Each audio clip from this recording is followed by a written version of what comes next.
What is up, risk takers? Welcome to the Kill Pete strategy. I am Pete. I am a top 10 player playing Risk Global Domination on PC. I have a daily release schedule on YouTube. I do a fixed game every Friday. I do the Waiting on Your Best Behavior podcast, this show, every Wednesday. Today, I am joined by Tommy Two-Pits. Tommy is a Twitch streamer. Talented player. I'm privileged to have him on the show. If all of you are interested in getting better at the game of Risk, I invite you to subscribe to my channel. Come along the ride with me. And what is going on? Tommy, how are you? Oh, how we going? How we getting? Oh my goodness.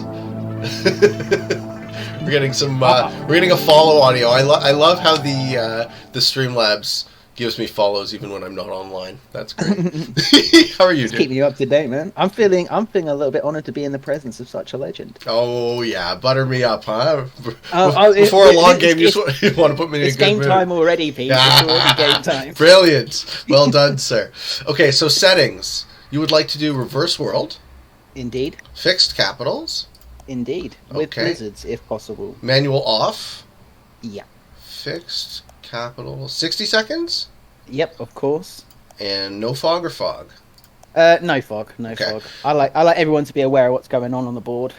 So just to recheck, we have capital conquest, auto setup, fixed cards, expert AI, 60 second, no fog, blizzards are on, no alliances, balance splits dice. And your code, sir. Can you see my game? QN322. Let's have a look. This one's filling up. Nice, we got people already. That's amazing. There's Tommy. Alright, we got 2 spots. Oh, I'm going to have Tyler to get off purple. I need purple. Yeah, it's true. It is your show.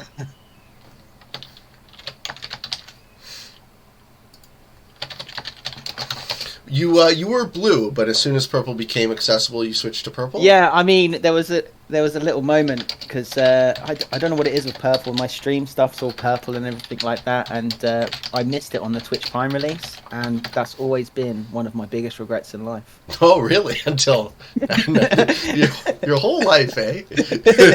Yeah, I don't regret a lot of things, Pete. I'm not going to lie. No, and why would you? Why would you? Oh, lovely. Much appreciated, Tyler. You are a gentleman and a scholar. He is. Yeah, I had the same thing about turquoise. You remember probably, I don't know exactly when you started the game, but there was that brief window of like a couple months where I was able to play in turquoise. So that was my favorite color, and I don't feel embarrassed. It throws you off. Honestly, it does. When you've been playing on the same color for a length of time, and then you suddenly switch, it does take me a while to adjust anyway. I feel like I don't know if Stove checks this server, so maybe he's waiting for a different server. I think Stove likes to be personally invited, you know. I just did personally invite him, so. Alright, so we're playing fixed caps. I have had a love-hate relationship with caps pretty much since I got into it. So I still contend, this is what I believe. I believe that there is no overarching strategy to capitals mode other than patience and waiting for your opponents to either bot out and suicide.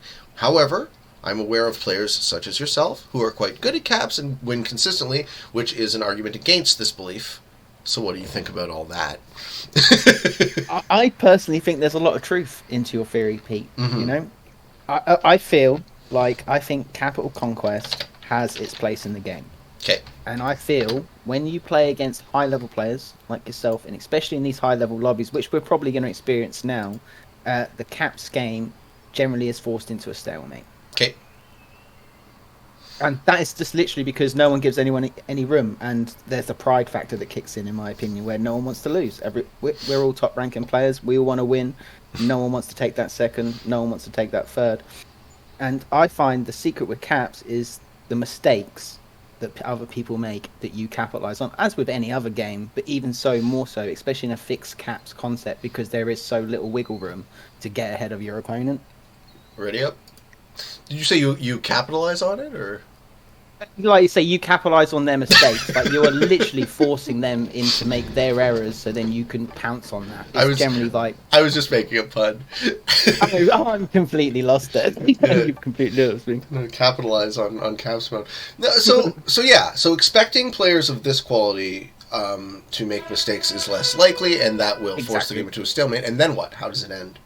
Well, this is where you start to get into a really grey area. Like, because I feel then this is when the mind game part of the game comes into it. Because, like you say, generally the high-ranking players, we all kind of know each other to a degree. Mm-hmm. So we all kind of know, like, how we each other are going to play. Oh dear, it's been a while since I've been on this board. I'm not going to lie. Right. So obviously, like in any caps game, like your cap is essential. Yeah, this is one of the, if not the most important turn. Mm-hmm. Mm-hmm. Picking where I'm you go already right lost. At the beginning. Oh, I'm already lost. I'm going to try up here.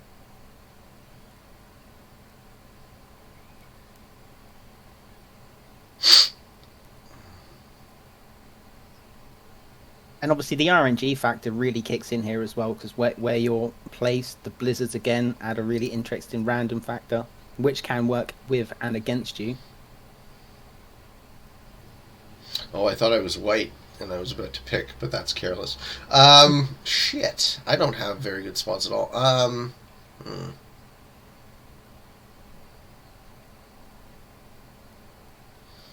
Yeah, you can just end up with really bad. I definitely find as well that in my experience with cap games, the repetition of the map, learning those power positions within the map really become like a big factor in the late game. Is it often the territory that connects to the most other territories, or not necessarily? Obviously, that's Blizzard dependent, but you do start to notice once you play it on a regular fashion, there is certain areas that seem to get more powerful choke positions, if you know what I mean, or just tend to not get as overrun as other positions. Mm-hmm. Whether that's just the way. Oh, Jesus Christ! We've got two people stacked up against each other on the bottom left. That'll be an interesting fight. Yeah, as in Stove is going to eat William for dinner. Let's just do a quick look at the players in this game. This is Tommy in the first position from the United Kingdom. Tommy Two Pits VCC. He's on Twitch. He has a Discord. I'm going to link both of them in the show notes for the show. 801 hours played, 204 wins, and 498 losses. This is me in the second position. Killpiece Strategy VCC, 1321 hours played, 1763 wins, and 652 losses. In the third position, we have Careless Rex on top, also on Twitch, if you want to go check him out. 376 hours played with 871 wins and 297 losses. I gotta get a take on my first turn. I feel like we go this way.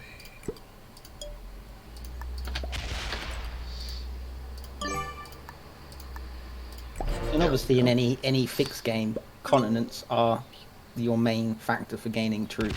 Right. I mean, a big thing that I've learned, like, as I've been playing, is that continents are more valuable than capitals.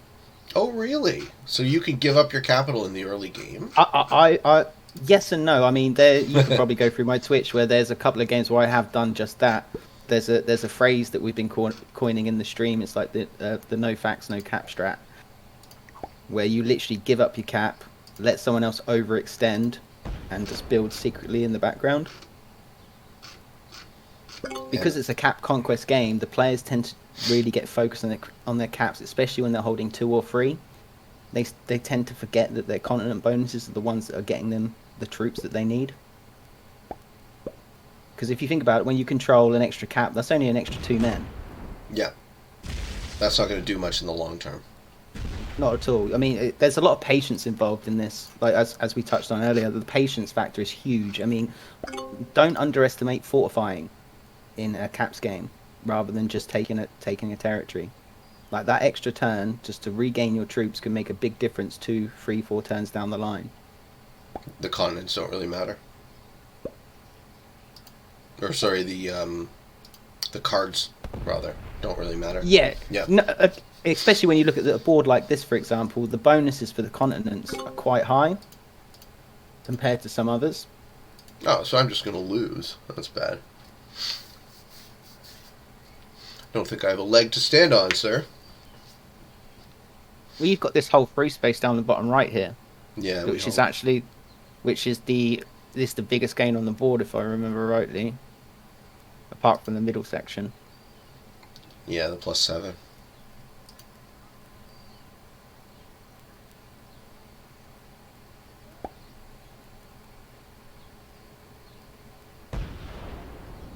So, before we get too deep into the conversation, how about you tell everybody about yourself? How old? Where are you? What do you do for a living? What's your history with the game? That sort of thing. Well, I'm UK based, sort of like on the east of England. I am the grand age of 31, soon to be 32 on Monday. Happy birthday! And, thank you very much. Nice. And the history with Risk. I mean, I've been playing Risk probably near to 20 years if you include like the board game time. Yeah.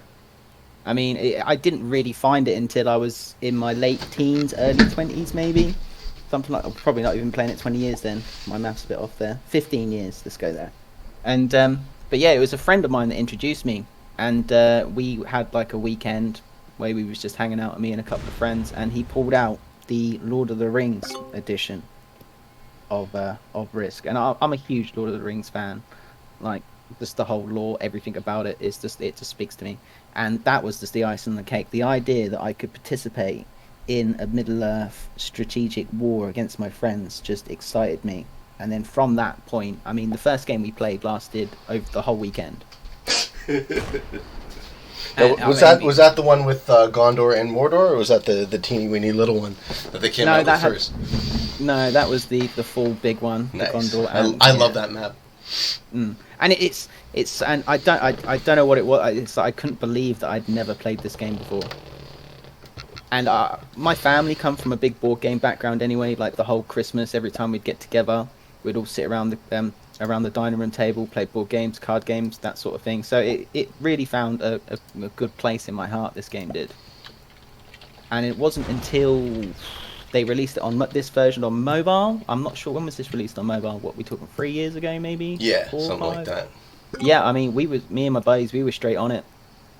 We didn't mess about. Like, we'd literally spend out, because I used to work nights not so long ago, and I worked with all my friends, so we'd finish a night shift at 6 a.m, we'd come home, we'd all spark up a cigarette, and we'd spend the next 2 hours just battling it out on our iPads in a play with friends game. So is this your first account? This is my original account, yeah. Okay. You don't have alts, you don't really use them? No, this is the only account I've ever had. It's just the one I've always used, so I've never used the Smurf. I don't really agree with the use of Smurfs or anything like that. Sure. Yeah, I've recently sort of been kicking around the idea of wondering, why do we have alts in tournaments, and why is that? Maybe because staff just isn't able to police it, but I kind of feel like it should be an all or nothing thing. There should be some reputational cost to your moves. I mean, you should. I mean, it's having a verified account, isn't it? Like, you know what I mean? It's like there should be some sort of limitation to being able to participate in tournaments, like in that kind of sort of aspect. Like, alts shouldn't be allowed. I mean, what is the benefit of using an alt in a tournament? Like, I don't see any benefit to it, to anyone, really. Well, the argument would be that if you have a certain amount of notoriety in this game, people would target you, and that would be unfair to you. Would you argue that's slightly egotistical? Egotistical or not, I named a channel after it, so. I mean, yeah, no, I get that. But I'm not. You find yourself in the power positions, you know, in the games. It's because I didn't come up with it. I didn't come up with the kill Pete strategy. I think my friends did, and whether or not I'm good at Risk, you know, it's not for me to say. I'm not gonna, you know, shove my ego in your face. But you know, you and I would at least agree that there is a very wide skill differential between some players and another. Oh, I completely agree. Yeah, you know, so some amount of targeting is justified. I mean, but when you're playing in tournament level, then surely the notoriety of the players in said tournaments would have the same effect with everyone. Like, do you know what I mean? Like, it's not just obviously for yourself example. Like, yes, there's you potentially you could feel targeted, but there's also maybe another 6 or 7 players in the same situation. Oh yeah, yeah. That's kind of where I'm on about. I think that I'm happy to take my lumps like anyone Yeah, else, and yeah, exactly, yeah. And I completely agree with that. I yeah. feel like I feel like that puts it on a fair, like, level for everybody at that point. Know who you're playing against, because I mean, again, the mind game factor does kick into Risk as well, especially at the higher level, like knowing your enemy. And now we've touched on the real reason I do this show. So what do you think of that, man? Because I watched your show, and the style of Tommy's show on Twitch is quite different than mine on YouTube, right? You're more always vibing, right? You're just chilling out, playing Risk. Yeah. You're not always talking. You're not always working. Quite different than the often verbose content I'm making here. But I mean, I've always been very laid back about everything that I do. Like, I've never been in a rush to do anything. And when I started streaming on Twitch and things like that, I started streaming during the whole Corona pandemic at the beginning. And I actually started streaming first-person shooters at the beginning. okay. But the problem with that is that it's just constantly it's like high focus. You're always engaged in what's going on the screen. It's not actually relaxing over a long amount of time, you know. And streaming became a really good way for me just to chill out, like get up in the morning rather than sitting around watching TV. I'll play a couple of games of Risk where it's really casual, and then the streaming, like I said, I started streaming it, and people started hanging out, and it turned into this more we're just here, just vibing, listening to some music, just discussing the game and anything else really.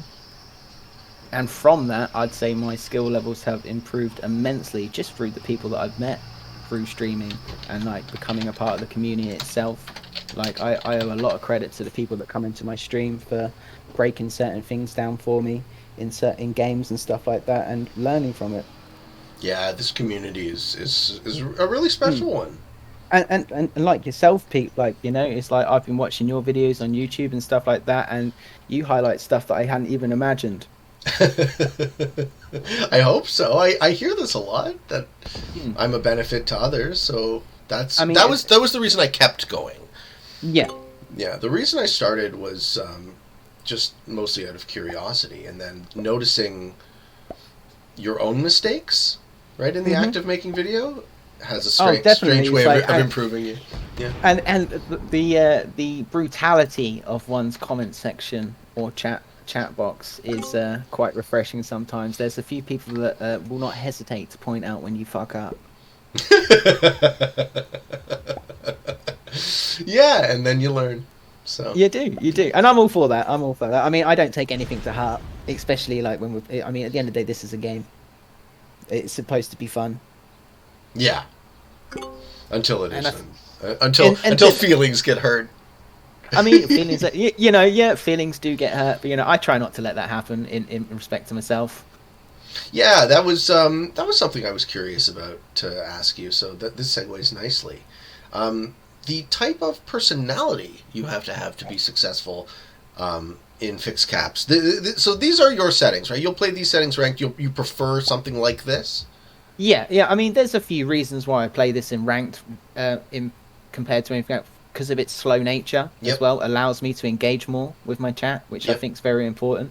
It's like Risk is more social for me in some aspects than it is competitive, which is fun. Oh shit! I'm gonna run out of time here because I'm fucking around. Yeah. Sorry, didn't mean to distract you on your turn. No, you're good. The nature of my question is, I'm guessing at this point you're able to take your lumps from just about anyone and remain dispassionate to it. Yeah, I mean that is a very good point that you're touching on there. It's like you can't be too emotional. This is why I suck at caps. Has to be part of it. It's like, what was it we was playing when was it yesterday that we was playing a game, and Bud asked me if that bothered me, and I said I was unaffected. Unaffected, exactly. And I've always tried to keep. I mean, you can watch again. You can watch my vods and stuff like that, and you can see there's been some emotional plays from me, as everyone does make that when it gets the better of them, at sometimes. Yeah, we're only human. Exactly. But that said, there's a tremendous amount of variability on who wears their heart on their sleeve. What are we all? Yeah. Oh man, see, I knew I should have taken Careless out of there before. Now I'm fucked. So this big white 20 stack is just... Yeah. There's nothing I can do about that. No, there's nothing you can do, and it's nothing I can do about it either at the moment. Right. Stove is all pissed at William. He's like, why would he fuck both of us? Yeah. Well, he had to pick somewhere to put his cap.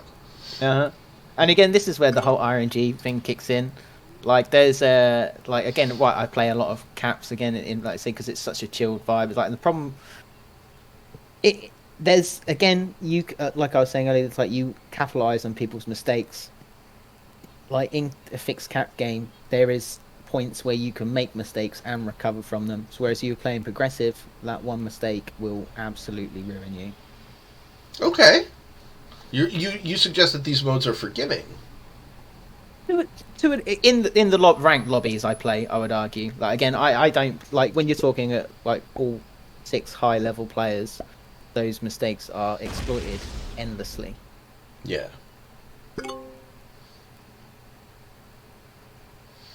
But at the same time there won't be very many. No. Yeah. Do you have a history with like meditation, or do you do anything to keep yourself so calm, or are you just more naturally a chill guy? Taken to the contents that I'm generally full of THC. Yep. That probably helps a lot. But then, in regardless, I'm a fairly chill dude anyway. I've always been that way. I think it's just the way I am. It's not. I've never had to meditate or anything like that. Everything's kind of just brushed off me. Yeah, had to is an interesting way of putting it. Because I've often thought that. So have you ever heard the term egocentric bias? I have not. Okay, so to explain it briefly, it's the notion that other people think and act like you do and would, right? Right. So, which is, obviously false when you dig into it. But I have had a huge problem with this, because... Sorry, it's tough to talk and play your turn.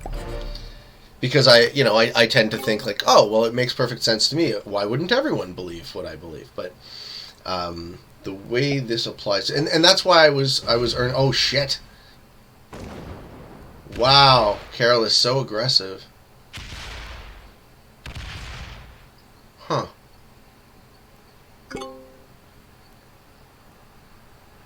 And Tommy remains unaffected. Mm-hmm. Mm-hmm. Because you could stack on your cap forever, right? Exactly. Yeah. So there's another term that we've been coining in the stream. It's called AFK gaming. Okay. Where you literally just like there's a big part, especially in these kind of games as well, where you just watch your opponents. You know what I mean? Let them kind of divide their lines and then exploit that. Because there will be alliances will be drawn at some point in this game. Even without them being on. Exactly. Do you ever play in voice chat with your opponents? On occasion. Does it change a lot? Yes. I mean, it does, because obviously then you've got the fact that you can talk to your opponent, and you can insinuate, you can suggest, you can, tease them into submission. The mind game. The mind games. I know exactly what I'm going to do with this situation.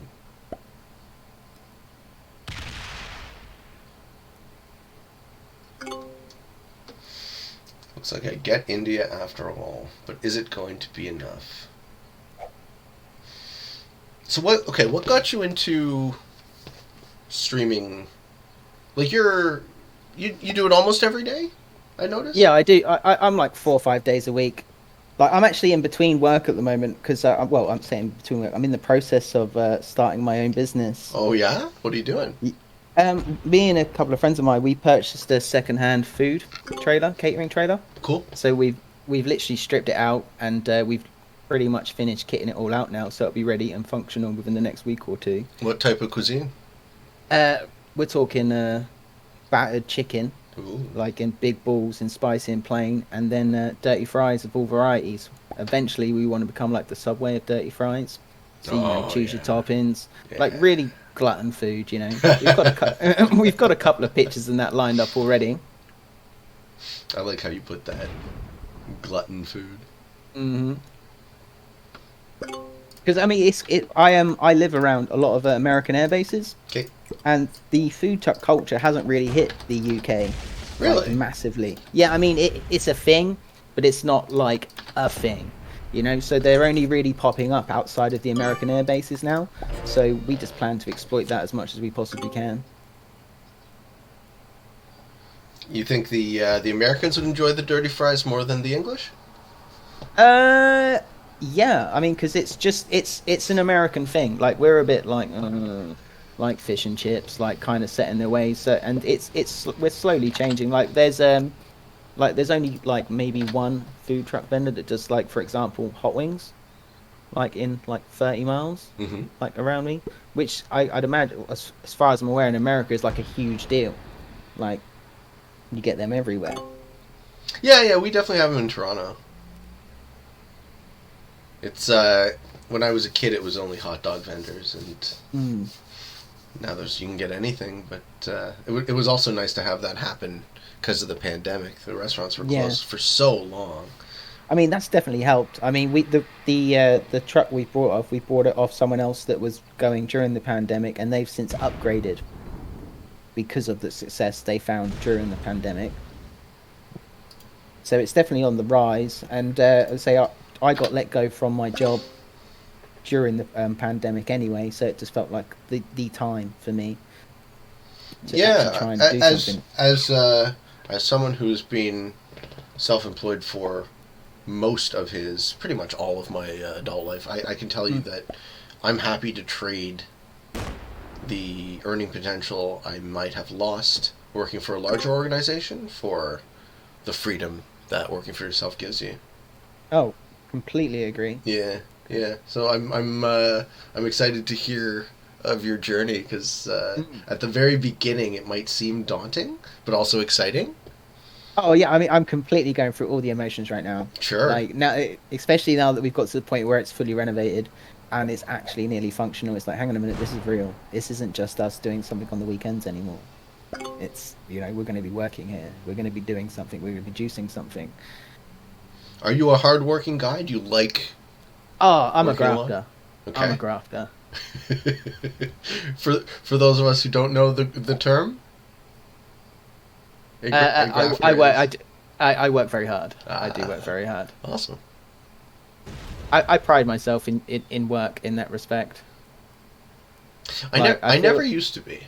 I got into it more. I was a lazy man as a younger man, but. I mean, it's like when I was working for other people, I was always the kind of person that would work any hours that they'd give me, all the overtime. I always was looking to progress. I wasn't happy just doing what I was doing. I needed more responsibility. Well, and that's what you get when you're capable. You get more responsibility. And this is the great thing about this game as well, is like you're forever learning. Oh yeah, I think so.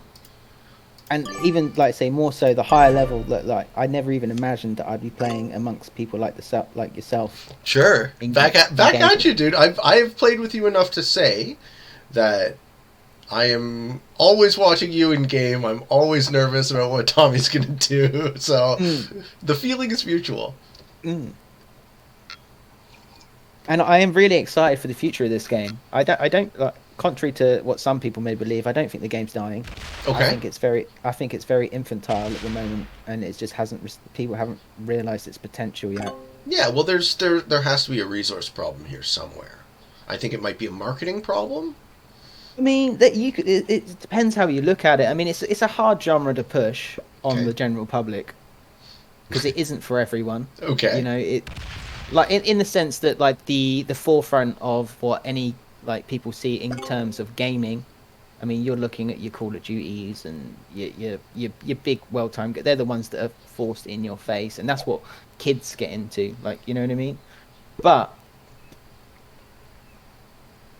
I will say, the introduction of like the store and the cosmetic side of things is definitely a step in the right direction for its potential. You know?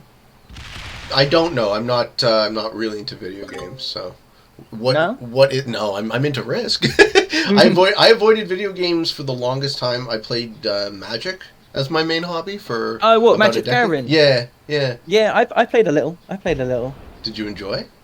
I did. I did. I never got into the point where I built my like really good decks or anything like that, but I dabbled a little. Sure. I did dabble a little. I got really into Yu-Gi-Oh, the card game, which is similar kind of like format where you would attack, take turns, like, you know. Right. It's a bit quicker. Yeah. Yeah. So I was playing in person because there are Magic video games, but I avoided them. And I was playing in person, for the better part of a decade until the pandemic kind of killed that. Yeah. And then I was like, well, I've always loved Risk, so I'll download the app and we'll see how it goes. And I won more than I expected I should have.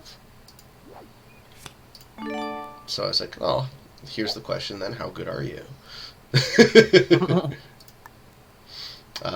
Ooh. I think it's time. I think it's time for that move. What do you think about that? Think that was the right move? I do think that was the right move. Okay. Good. Here we go. Yeah, he doesn't want to stop though.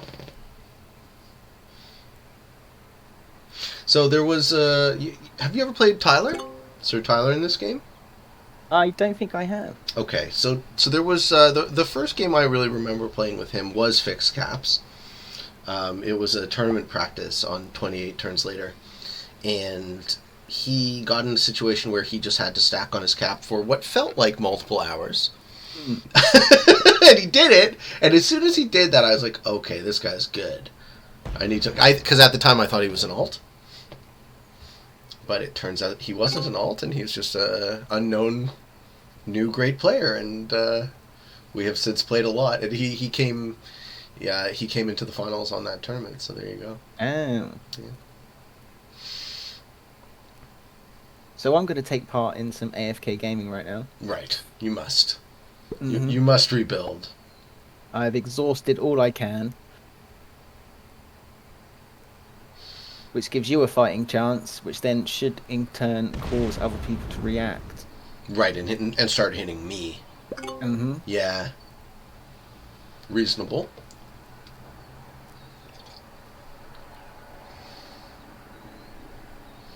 So I have a plan that I'm going to try in this circumstance and see if it works.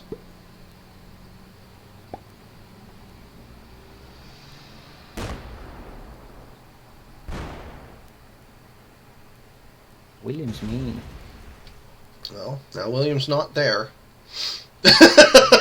he could have been there if he didn't break me, but now he's not there.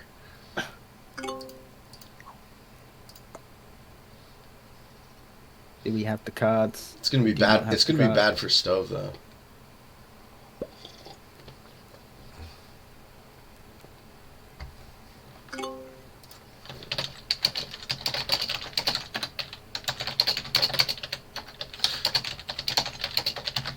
All right. Well, I'm very glad to see the strategies of William.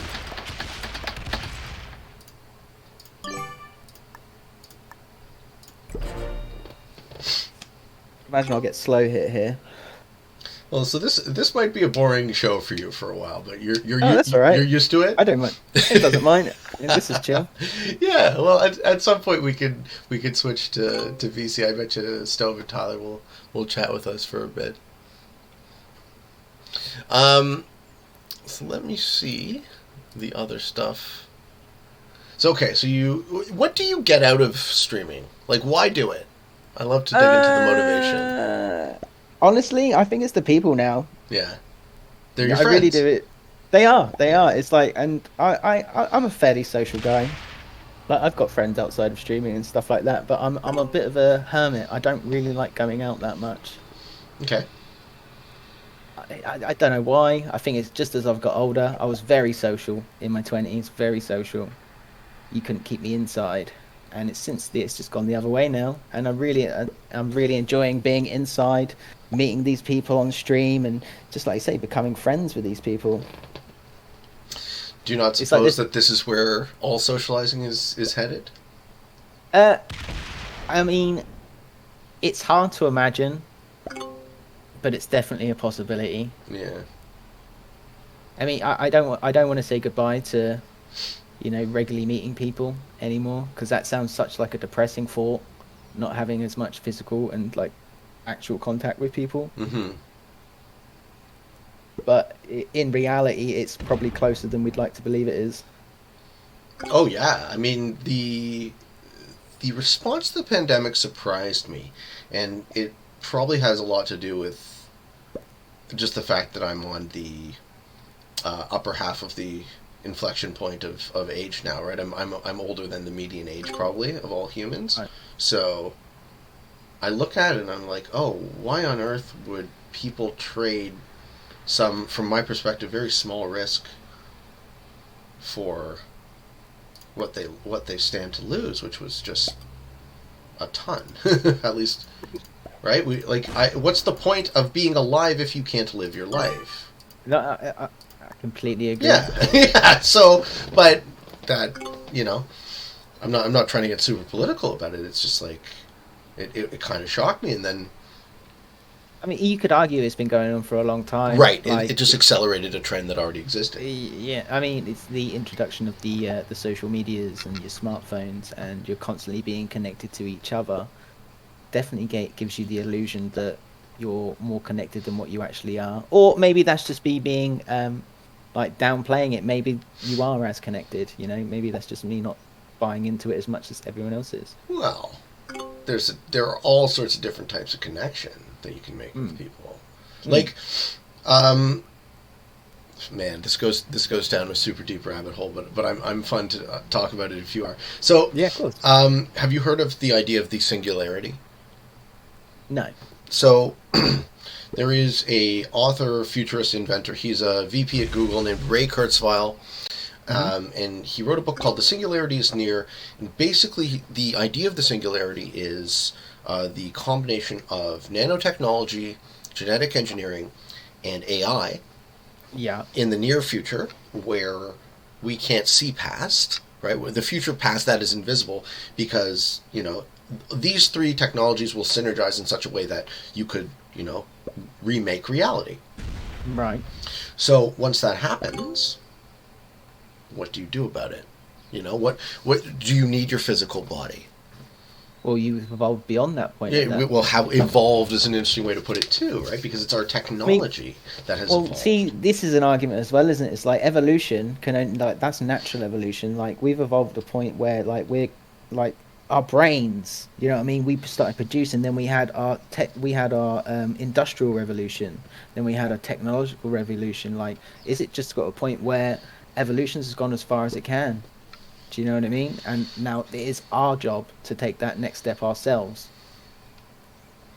Well, my theory on that one is that our technology is what we are as an organism. So I don't make the distinction between natural, like organic, and inorganic. I think that okay, that's interesting. Yeah, our species has survived already so long by adapting our environment to us, as opposed to every other True. animal, which Yeah. evolves to suit their environment. I mean, So, well, you take into medical science as well the fact that half of us are walking around with prosthetic limbs, and like in not so distant future, they're growing organs in petri dishes now. Do right. you know what I mean? They're exact matches. So you know, you're completely right. They're why dissociate between organic and non-organic. It's pretty much becoming a one unified thing. Yeah. So if you consider that our technology is emergent and Hmm. the natural progression of human evolution, then where does that go, right? Eventually, like the argument can be made that we are creating artificial intelligence to replace us, either intentionally or unintentionally. Hmm. That's the next step. Oh man, he's gonna kill you. Yeah, Ah, that's too bad. it's all good. But like, I want to play with you. I don't want to talk to you in a show that you're not in. I'm still hearing spirits. Well, no, but like this has actually never happened. So I don't know what to do. Like, do I kill the game and fire up another one? No, no, play it out, play it out. But like, that would be so fucking boring to you. I'm having a great time, Pete. Honestly. All right, you let me know if it gets boring. I don't know, man. I would have no interest in playing a game or watching a game I wasn't involved in. So Well, now I'm interested to see how this plays out. You see, okay, because obviously at this point, who's orange? Tyler. So Tyler's given Rex like so much room here to work. So at some point, like their alliance. So they're waiting. Someone's going to be my cap, and Tyler's either going to try and take my cap, or Rex is going to have my cap at this point. right. And then they're going to start squabbling over this top, which then gives you the opportunity to start to sweep in and do what you do. Doing my thing. So far, so good. I must say, so far, so good. I'm surprised that this nonsense was tolerated, whereas you got fucking slammed. I guess you got slammed by Careless because he's just swinging his dick around. And he's like, "No, you don't get to break me without consequence." Yeah, yeah. I mean, there's a lot of that going on, definitely. The tedium, though. I don't know, dude. I don't have the patience like you do. Again, it's definitely THC does help. Plus, I mean I think the streaming side of it definitely invokes the patience as well, because it's not just me there. Do you know what I mean? It's like I actually very rarely play Risk off stream now. Okay. Like I play the odd game here and there. It's like it's not as fun for me. It's like, especially the fixed cap side of things. I couldn't see myself sitting there by myself playing a game for 2 hours. I would lose my rag. I really would. So at some point, it became for the audience you created. Yeah, definitely, because it's not just my journey; it's their journey. That was dumb. GG, Tommy. Sorry, man. Sorry this happened. Like, this is fucking. It's a bit of a piss off. Now he's got no fucking troops. Carol's gonna die. What are you doing? He's gonna die so hard. Tyler's gonna kill him. If you were Tyler, would you just kill Careless? Oh yeah. Yeah. Okay. Yeah, he's nuts. Tyler's gonna eat him. Okay, maybe this game will end quickly. We can play a second. Fix caps? This is great, because this is I actually love this kind of game though. Okay. You know, because it's now that it's a 5-player game, the power's shifted quite a lot, because as you know, in a caps game, taking a cap is very expensive, especially if it's premature. Like I was playing a game earlier before on stream, and it cost me the game. I chose to take the cap just a turn too early rather than a continent, and it completely threw me out, and I was on the back foot from there. So now potentially Rex is on the back foot, and it could be hard for him to recover, especially with this force you've got on the right. All right, so here's a nugget I'm sure the audience would love to know from you. You took a continent too early. What does that mean? How do you know? That's definitely an instinct call. I feel like I make the mistake, like still here and there, like, and as soon as I done it, you must do it yourself when you do it, and you're like, oh no, I shouldn't have done that. Like that was just a lick, because it was it's just on the cusp. It's just feeling the right time, feeling it out. I'm waiting for William to make a play on Stove, but he's not. He's showing remarkable patience as well.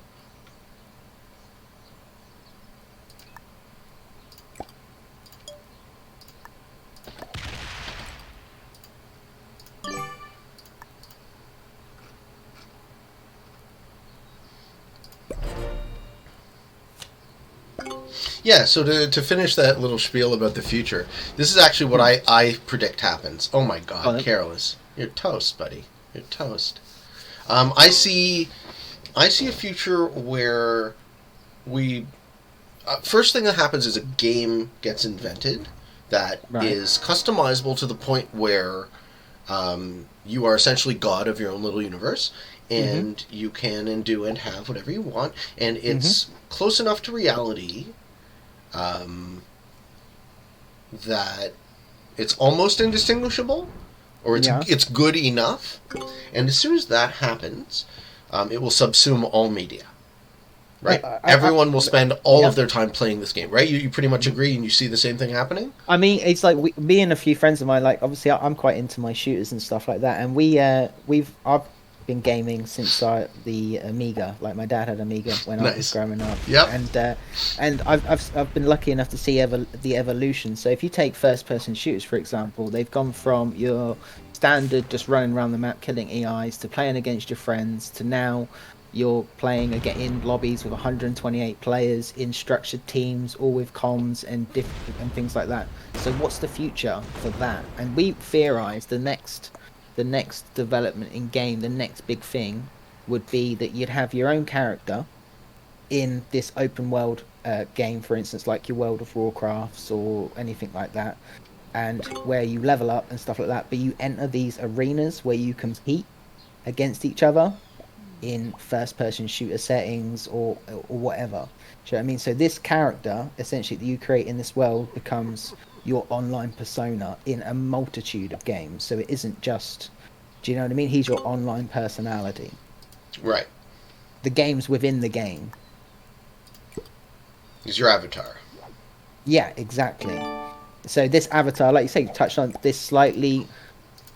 like veered version of reality or whatever in this online like virtual world where people can find themselves a bit more maybe self-worth potentially or more gratification. I mean, you see it today, like it's quite easy to get lost in these games where you level up because it gives you the false sense of those little hits of dopamine, just like when we win a game of Risk. Oh, for sure. You know, especially when you're playing in high level lobbies, you know, and you think, damn, that was a good game, you know. But I completely agree. I think you really touched on something there. Well, so then the next step, though, this is where it becomes a bit dystopian. Like at least for an old man like me who likes to spend time outside and hanging out with humans.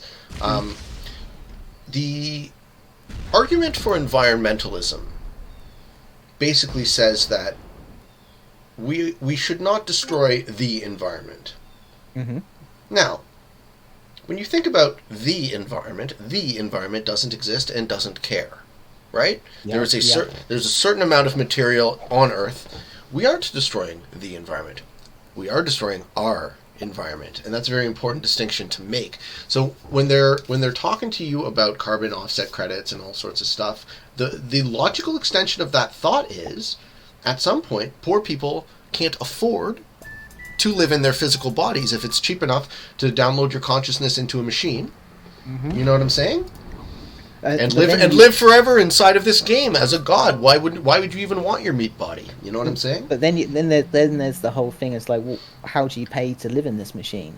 Well, it would obviously be cheaper with energy than it would be, right, to feed you with food and breathe air and all that stuff. And my suspicion is this wouldn't be mandated as such. It would just be voluntarily adopted because, you know, just life inside of this game would be so much more pleasurable.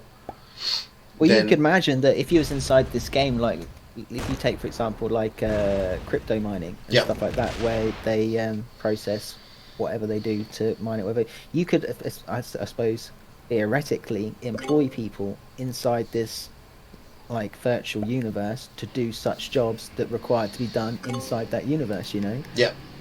Which is a hilarious thought too, because I mean, I feel like most of the economy already is a bit fictional, so it's not that much of a stretch. I completely. Yeah. No, I figured you would, right? I'm not surprised. Yeah, it's like we're really talking a lot of like most of the economy is speculative at this point. It's betting on each other, isn't it? Yeah, we're gambling. Yeah. Okay, well. If it's all funny money anyways, as long as people agree that it's worth something, you can still buy what you need to buy, then whatever. These numbers don't really mean anything. Well, that's the illusion of structure, isn't it? You know? Oh, man. Okay, say more. What do you mean by the illusion of structure? I mean, well, you know, it's like, it's how easy is it to control people that have got something to do? Yes, the best cage is the one with invisible bars. Exactly. Like, Yeah. do you know, it's like keep them running around, keep them working, keep them paying their taxes. Mm-hmm. You know, and then you get so like because you get so involved in what you've got going on, then the bigger picture really doesn't make much difference anymore. Like each we all live in our own castles that deal with our own problems and stuff like that, which are far more important than what's going on above that. You know. I can't believe this game. What's going to happen now? You win, Pete. I don't think I win yet. You do win, Pete. Yeah, are you sure? I win for You hold sure? Yeah, when you've got that cap, Mm-hmm. you own the most profitable side of the board. Do you think I take the cap? You can't now. Not with that there. No, Tyler's No. good too, right? I don't think I just Yeah. win yet, but it's starting to No. look a lot rosier. Mm-hmm. Me see the problem with Tyler now. He's still got to deal with two people. You're kind of got free reign for a long time here. Yeah. And I'll play nice with Stove for as long as he'll let me. Mm-hmm. I mean, a play here potentially would be to fake his cap in the middle. You know, you've got a lot of men up the top there that you can move between those two spaces, and you can make him decide what cap you're going to take. So how much am I getting? Right? I'm getting 20 a turn? What is he going to get now? Is he going to get more than me? 1, 2, 3, 4, 5, 6. 6 plus... I'm so bad at arithmetic. He's getting 32. So he's gonna outproduce me unless I make him move.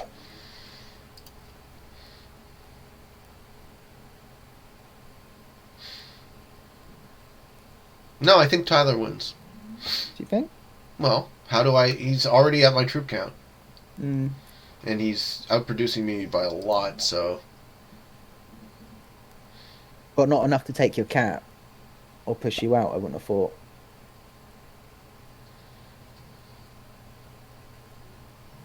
At what point does yellow let that 30 hold? Does Spud continue to fortify this whole way through? What happens when you stop? Giving him cards? Yeah. I don't think... Stove's really good at caps, so I don't think he just pisses away 30 troops on off cap to hit for a card.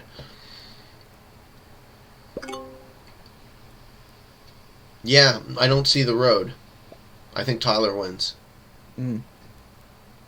I don't know. Like It's you're, tough. this is. I mean, you're it's the like pro before- here. before- What do you do? Before he put that on that cap, it was your game for sure. Like as soon as you, in my opinion, if he would have got that cap up the top, that would have been your game. Yeah, but he's not. He's not that dumb. Unfortunately, no. Yeah, you're expecting to be playing against noobs who make mistakes. This is Sir Tyler. Fuck. I don't know.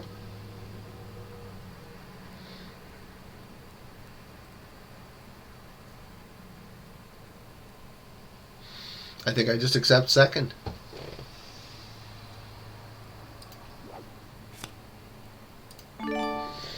Tyler doesn't need cards even at this point either. Yeah.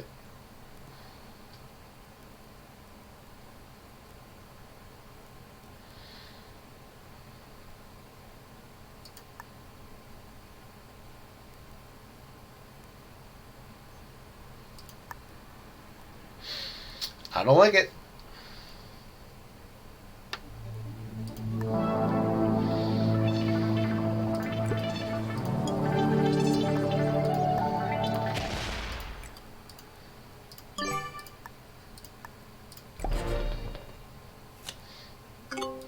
Damn it.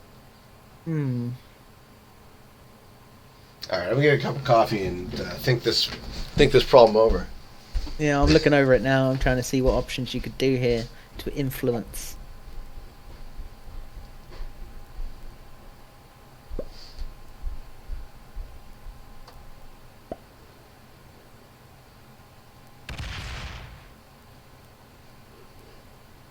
So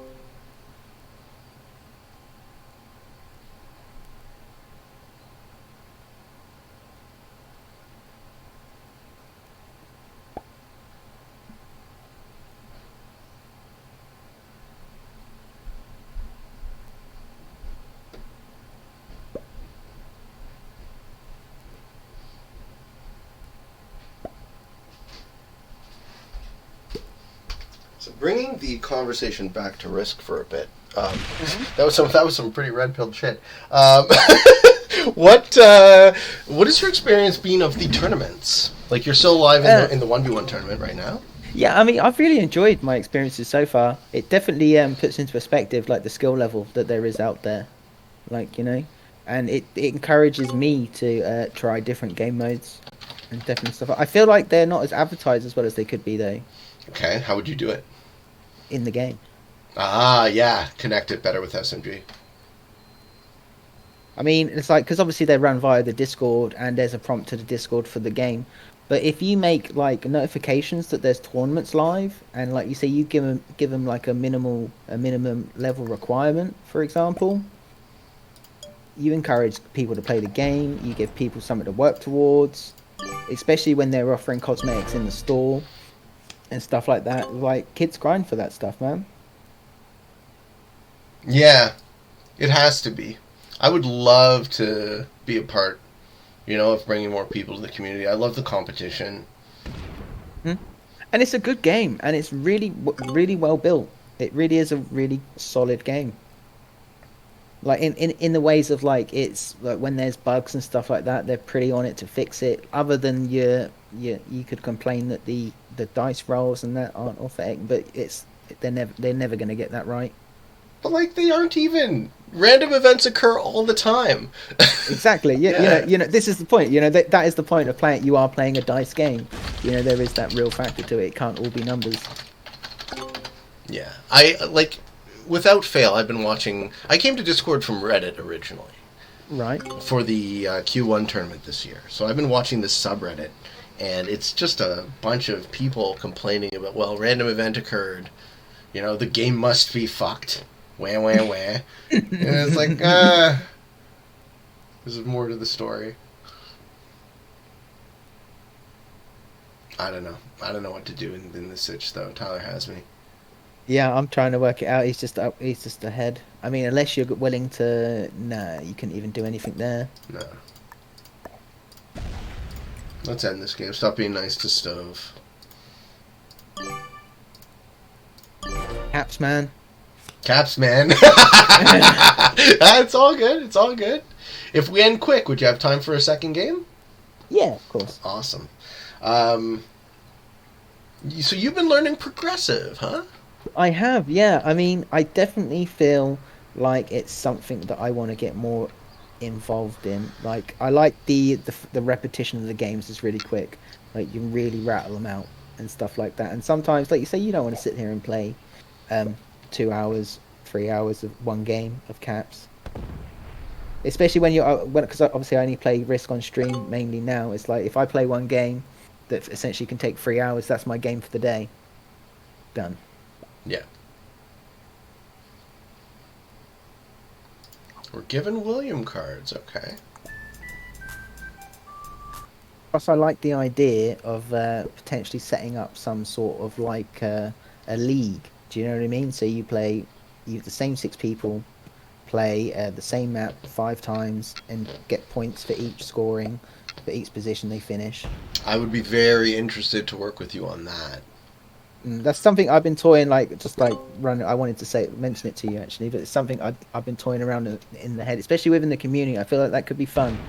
We could definitely do something with that. So here's my vision, and tell me how close that would align to something you would want to do. Okay. The tournament I would like to design would have no alts, it would have no bots, it would have no zombies, it would have no caps. It would be people in VC playing Risk. And you can do any maps, you can do a variety of settings within those. But I'm very interested to remove the gimmicks and focus on the player psychology. Right. Okay. And again, I'm not hard line on any of those because I know people like what they like, and I'm not trying to tell you I'm right and you're wrong. Right? I think there's a lot of space for people to enjoy what they enjoy. But that's what in a perfect world, that's what my tournament or league would look like. Yeah. No, I'd be happy with all of that. I mean, I just think the competitive side in Risk and the tournament factor is underplayed a little. I mean, I understand that they take a long time to organize and they can take a long time to run, but if there was an in-game system that was built and put into the game, like, you could really rattle through some stuff and you could really find a player base, and I think that would have huge potential to grow. Yeah, it is. It is in its infancy.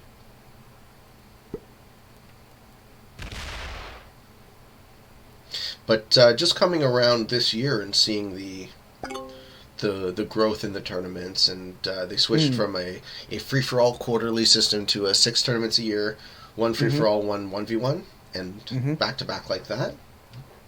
I'm curious to see if the 1v1 tournament has longevity. I can see where you're coming from there already, in the sense that it's a niche within a niche. It is, isn't it? In the sense that not as many people can get involved. Yeah. And I don't know, is it a spectator sport as much as a free-for-all would be, in your opinion? I mean, I would go so far as to say they're not even the same game. Yeah, they're not. Like, I would completely agree they're not the same 1v1 game. is a logic puzzle. Right? And the thing that bridged the gap for me was a guy says to me, every game of Risk ends in a 1v1. I thought that over, and I was like, okay, so maybe my hardline no 1v1 approach was a bit stubborn. But a game of Risk to me is a psychological game, right? If I can give my opponents what they want while they give me what I want, such that I can negotiate a win out of that, that's where the fun is for me. Yeah. The to and froing of what you're, like, say, what you're mutually agreed is acceptable in each other's growth, like, Yeah.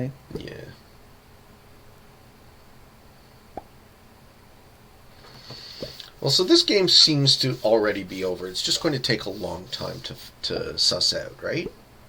Yeah, I mean, it's like Tyler's playing it really casually, and he's not over pushing at all, which is what you do in his situation. He's got control of majority now. Yep.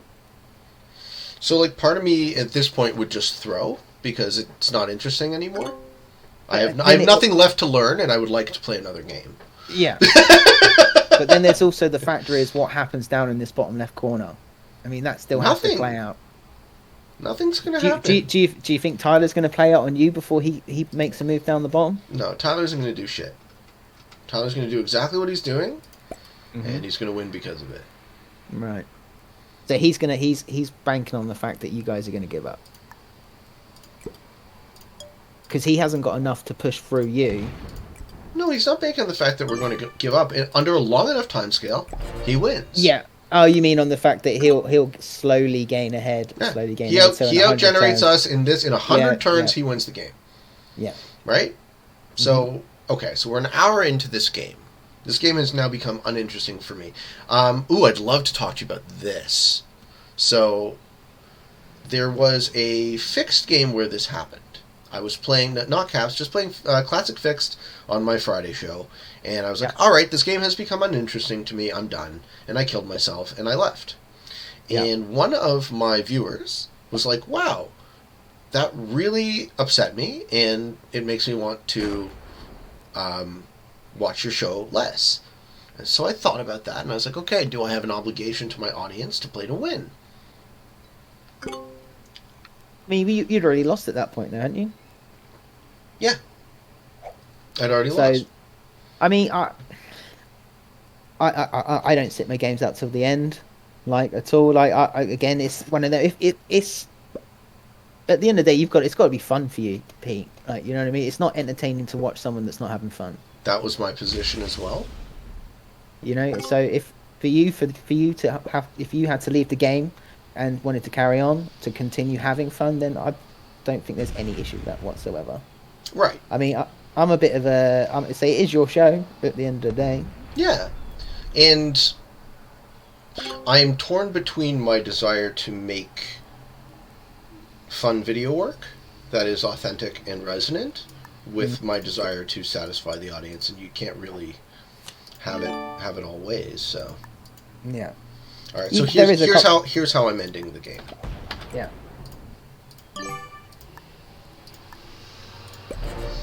Okay. And I bet you Stove knows what I'm doing. Yeah, so sorry, I didn't mean to derail, because that I would love your opinion on that some more. Like, do you feel an obligation to your audience? Like, you're creating this community of people that enjoys your work and enjoys each other, and like, you know, so what do you owe them? I mean, it's like I'm there to have a good time, and they're there to watch me have a good time. I feel like I think that's the main part of it. Is like if I'm not having fun, they're not having fun, and I think that would bother me more than anything. Is if they're not enjoying themselves because I'm not enjoying it, because I'm bringing them down. You know what I mean? So I'm going to continue to have fun any way I can. See how Stove knew exactly what I was going to do?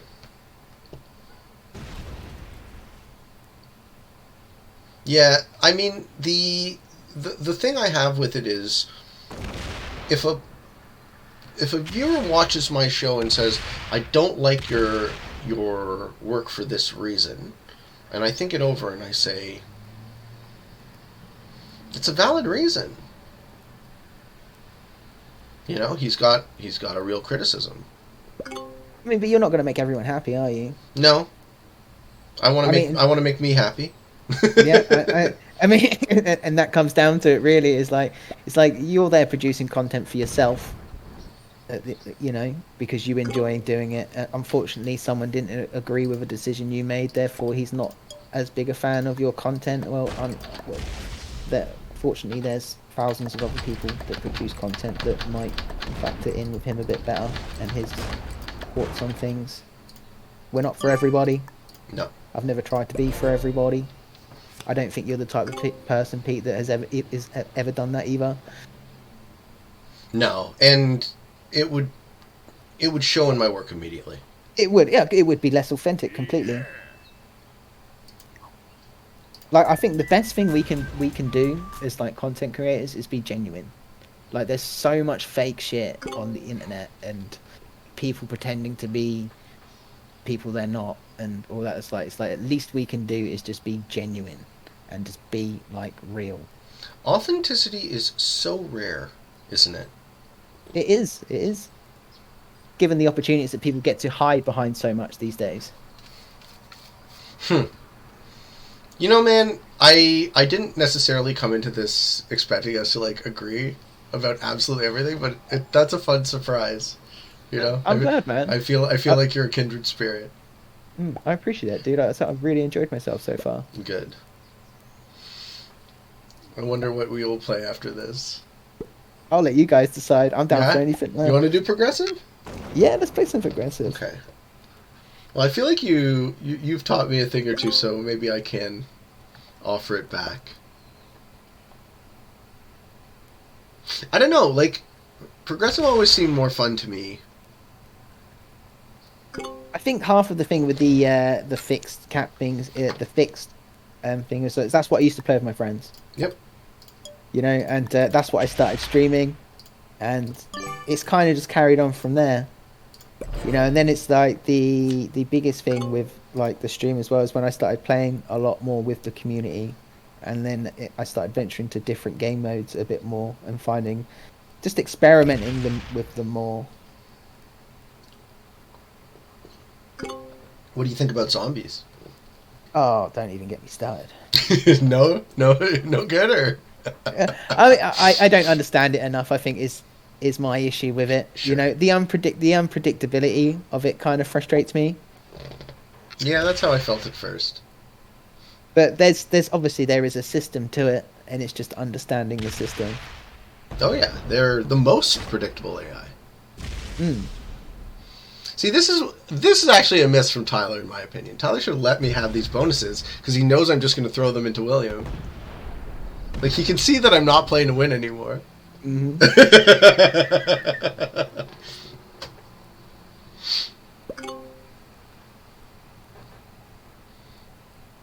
I bet you William sees that too.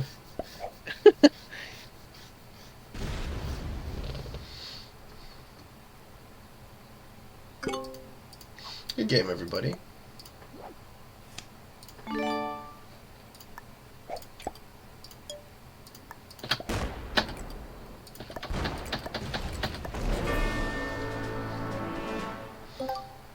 Alright, so Stove can get second. Beautiful. That's fine. He deserves it. He worked harder than me anyways. He didn't give up. Sorry, audience, if you're watching and you're disappointed with this outcome because I didn't play to win. I saw myself getting second place after a bunch of hours, and I decided to take third place in much less time. So it's a net win for me because I get to play another game of Risk. We're gonna get that quantity factor out here. Exactly.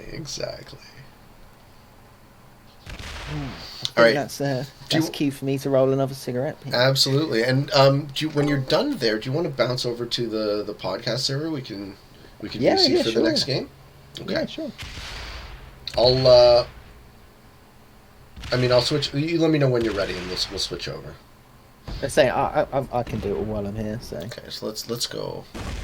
Let's go.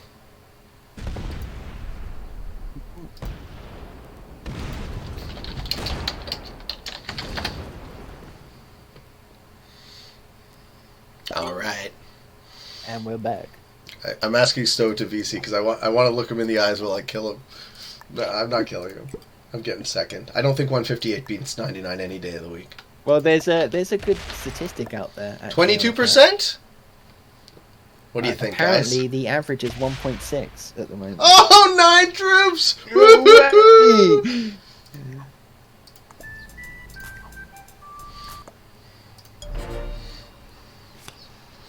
Sorry, the average is... I missed it.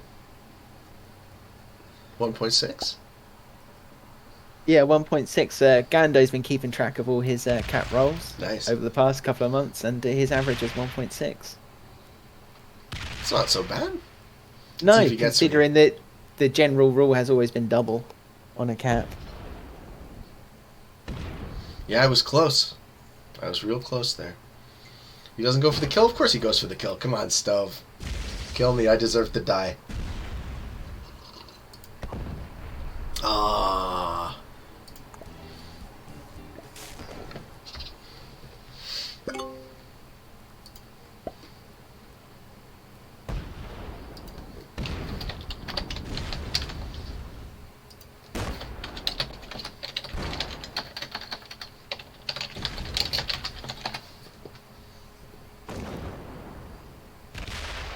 Oh, he's gonna kill me. He's gonna kill me for sure. Yeah.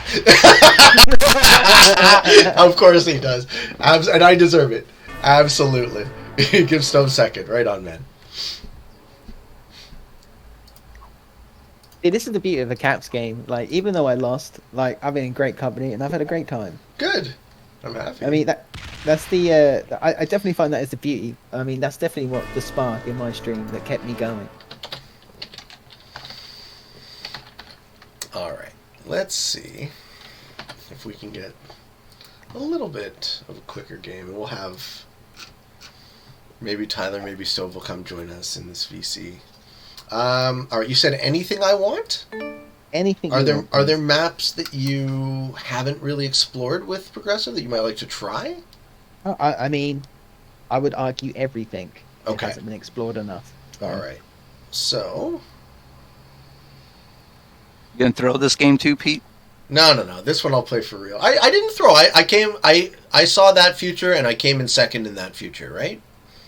No, you should have been attacking his middle bonus. What do you mean his middle? Like, how do I get in? Through his fucking cap? Through the Mediterranean, that bottom. He had like fucking 16 troops there, then he had fucking 17, then he had fucking 22. Ah, Tyler can't stick around. Too bad. All right, give me some settings. So let's play a progressive game. Tommy wants to stick around for a bit. Oh, it doesn't matter. Any map works. Straight up Any progressive. map, any map Yeah. works. Nobody's steering me in any sort of direction. Well, not fucking Britannia. Can't stand that. You don't like Britannia either? I Fucking love Britannia. Britannia. What about we? I can't stand it. How about we play Europe Advance? Because this is like your new. This is your new grind, Tommy? It is at the moment. So yeah, we'll do it on World Dom instead of Caps, and we'll see. Yeah. Yeah. Yeah. Okay. Tommy's gonna be. Are you recording still? Oh yeah, absolutely. Oh shit. It's only an hour and 15. We gotta get like I like a nice 2-hour podcast usually. Yeah, we need some serious gold here, you know. Yeah. We have touched on some gems this afternoon. Oh yeah, this was a great show so far. I'm very happy. Yeah. So I just come in here and just put you on blast. You gonna throw this game, Pete? I mean, but I knew you're not wrong. Like I did throw that game. But I don't know, man. I only saw I think a second. if it would have changed a little bit, like if you broke his middle bonus, because that thing is fucking like, what was that, like +7 or some nasty shit. It's like fucking Asia in there. Yeah, I saw. Yeah. But yeah, you break that thing, man. And I also, And then- as you said, I also should have hit that cap, but I didn't. Yeah. So If you would have got that cap, like I think what it was is Tyler took his time with Careless. You were waiting until Tyler killed Careless. and I should have. Yeah, you should have just jumped in there and just been like, "Fuck you, it's mine." Because that cap there, that would have gave you the game. Yeah. Just like how it gave Tyler the game. Yeah, and Tommy saw it too, but I didn't see it because I'm not as good at caps as you are. Stop using them fucking bullshit excuses. No? You know what you're doing. You think I'm just fucking with you, man? Yeah, I think you're fucking with everybody. You're downplaying this game. your true skill. Get in this game stuff. Get in this game. PAC 32. Eat? PAC 32. All right, we need Oh. one more player. Infernox is in VC. How's it going, Infernox? Oh, good. This is actually going to be my first game against Tommy. I've been chasing him in the rankings for about 6 months. Oh, really? Oh. Do you watch his stream? Yeah, sometimes Tommy's about the highest ranked Caps player that does it generally on free for all. So he's very, very good, but very humble. He is. Appreciate For all the times he gets like his ass beat, you would expect him to just be like, "Fuck this game," but he doesn't. So.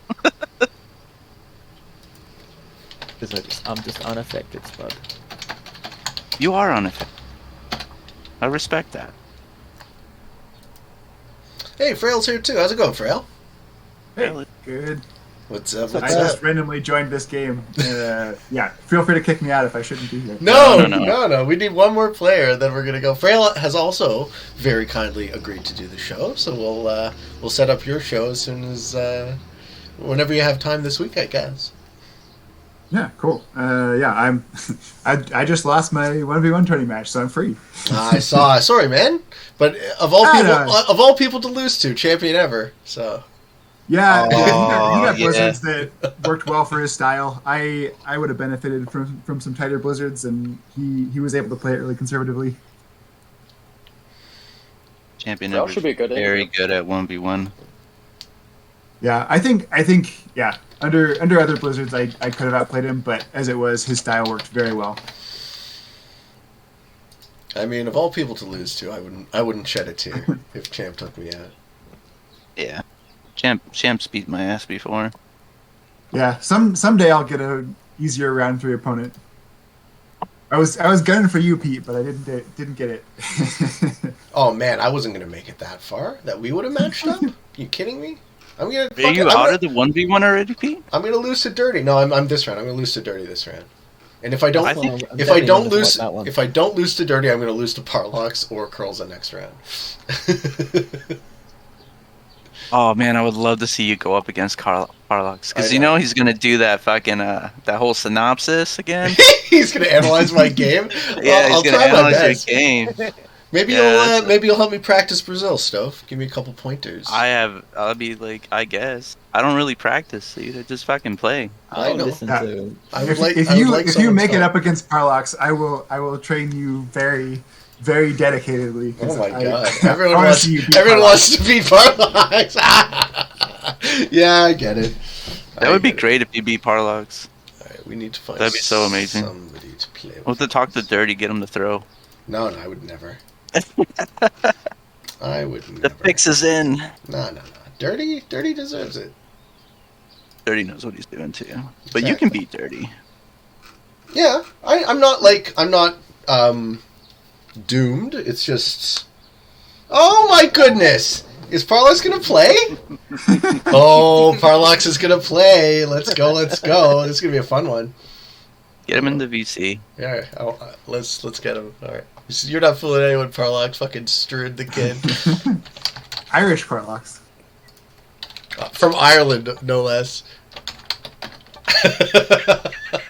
If we had everyone in this game in VC, that'd be great. At least you kept the first letter. All right, good luck, everyone. Look. All right, we got another spicy game, ladies and gentlemen. In the first position, we've Strewed the Kid 27, flying the flag of Ireland. We know who this man really is. 432 hours played with 1696 wins and 157 losses. He wants to be my friend. I can throw hearts all day long. In the second position, we have AKA Spudtop, Discord mod and Twitch streamer. Go check him out on Twitch. 3,393 hours played with 2888 wins and 1126 losses. In the third position, we have Frail Waif, flying the flag of the United States of America with 852 hours played and 2174 wins and 933 losses. I am in the fourth position. This is the main Pete account, Killpete Strategy VCC, with 1,322 hours, 1763 wins, and 652 losses. Tommy Two Pits after me, also on Twitch. Go check him out. This is Tommy's account, 802 hours played with 204 wins and 498 losses. And rounding it out in the last position, we have Infernox, 1771. From the United States of America with 892 hours played, 235 wins, and 695 losses. The settings for this game are World Domination, on Europe Advanced, Progressive Cards, Expert AI, 60-second turns with Balance Blitz dice, Alliances are on, and Fog and Blizzards are off. I like Alliances are on. Alliances are on. I told you I could throw hearts all day. You don't want my love, Stove? I didn't know they were on. You don't accept my love? I accept your love. Excellent. That's what I wanted to hear. But Infernox is sending me mass hearts. He's spamming it, so you got to fix your heart You game. gotta step it up, huh? Oh, look at Parlox is spamming me now too. Wonderful. I wish people were spamming me hearts. What the fuck? I'll give you one. Thanks, buddy. Yeah, I got you back.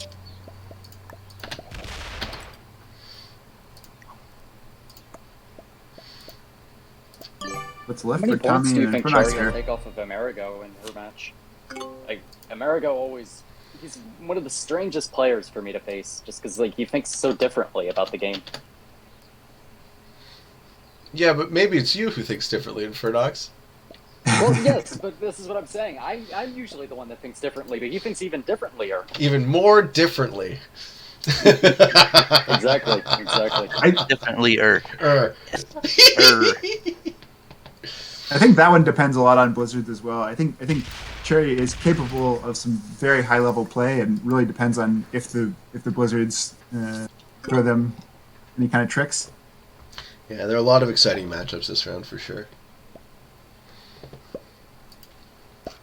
Who are you playing, Tommy? Oh, you're playing gold. I got gold next. Oh Tomorrow, I believe. Oh my goodness! Good luck, bro. How do you feel about Brazil? I have very, very, very played it minimally, so Okay. I have no thoughts whatsoever. I plan on practicing all day tomorrow. That is the stream. Oh, sick. Okay, I'll come join you if you want a Yeah, for sure, man. You're more couple than of welcome. shots. Okay, I'd love to.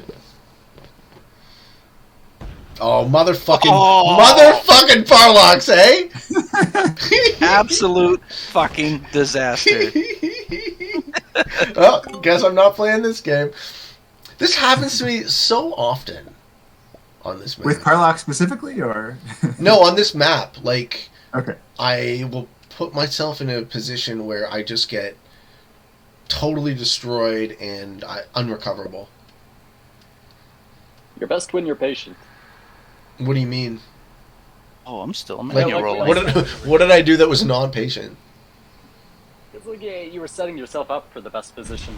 Sort of like how I win games is by like not even trying to like get the best position, always trying to take the second best position, and then like waiting until the last second to like sneak into the best one. I don't actually think that that's the best position.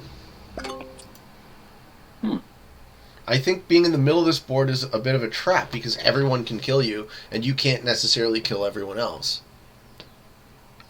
Oh, right. You play the fish game. So Yeah. It's not good for mobility to be in the middle. Right. Well, I mean, in like on these settings specifically, like as the continents start to become less important, and they're good continents, so they become less important a bit later. But I don't like being. My fixed bias was showing I, as well. I don't know, because like these ones, you get these bonuses rather quickly, and then it starts adding up really fast. Yes, this is my fixed bias. Low roll. Too bad. Almost got him. Almost. I didn't even try and roll that. I just wanted to switch back to blitz. Yeah, I had the same problem when I started my first turn.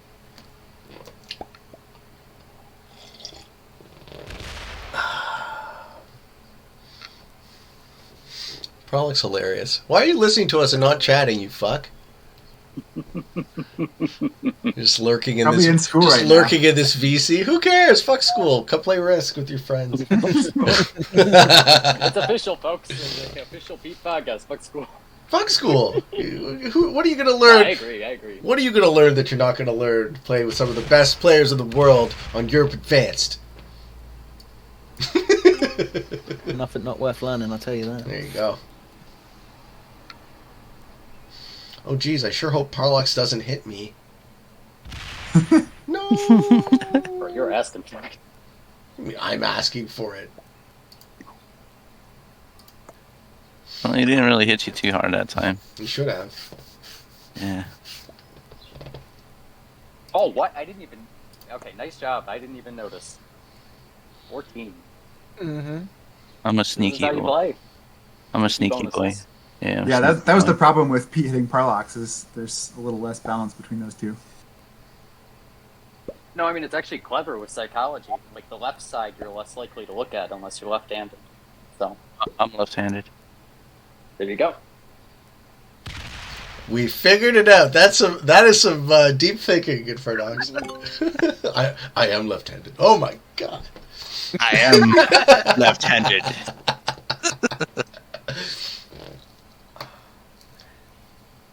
No, but it actually makes sense, like, psychologically. Like, if you're always using your left hand, you want to be looking to the left pretty often. So you're actually seeing what you're using.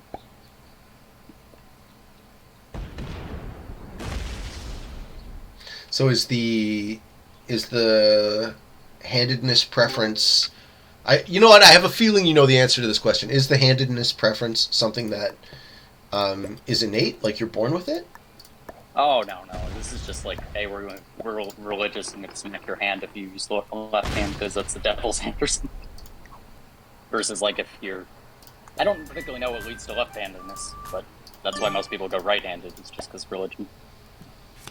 No. My daughter was right-handed, and now she's left-handed. What? How did that happen? Did you break her? What? I broke her. Oh my god. I guess that's the right way to say it. I don't know. Like, alright, so when she first started coloring, you know, she grabbed, like, the crayon and, like, full fist grabbed that thing. And she would just, like, do her scribbles on the construction paper or whatever, coloring book. And we kept moving the crayon, me and her mother, to the other hand, because we're both left-handed. And we're like, yeah, let's get it left-handed. And it caught on. She eventually started using her left hand. I can assure you it had nothing to do with religion. Oh, that's fascinating. No, I mean, I love hearing when I'm wrong. Like, I don't want to have the incorrect answer. I'd rather actually have it correct. Well, it could be for other people, but it wasn't in this case. Yeah. Now, if Parlox was good at Risk, which he's not, he sucks, as a matter of fact. But if Parlox was good at Risk, He'd kill me as quickly as possible. You hear that, Parlox? He doesn't want to kill you. No, he just wants to torture me. Mm-hmm. I think that's very accurate. Yeah, that's fair.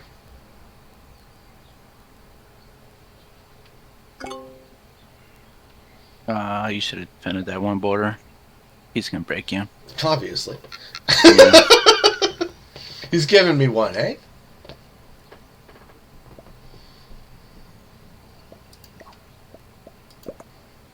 I don't know. I was probably I would have defended that border.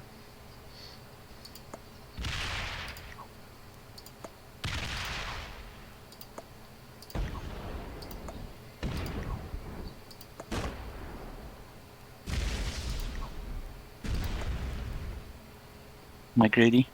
I'm greedy. Yeah, I love it. Good to be greedy.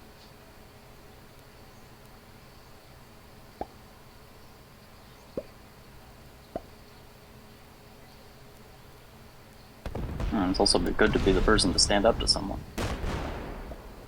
Now looks like that'll be Frail. Okay, good luck, Frail. Have fun with the behemoth.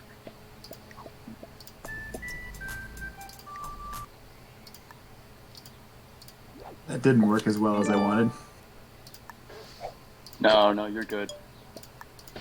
Oh, Pete. Come in with the set.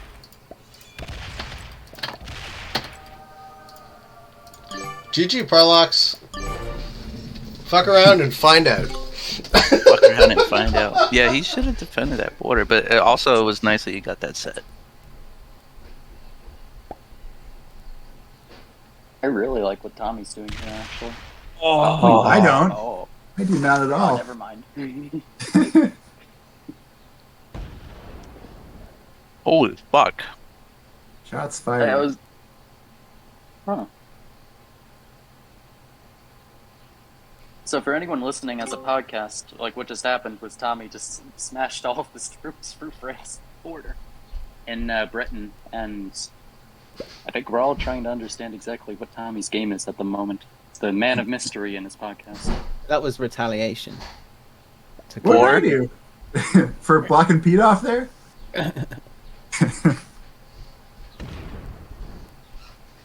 Quit farming Pete, what the hell? I'm not even all that delicious. I only have one card. It's a really good card, though. Yeah? Is it a Joker? Yeah. Yeah, probably.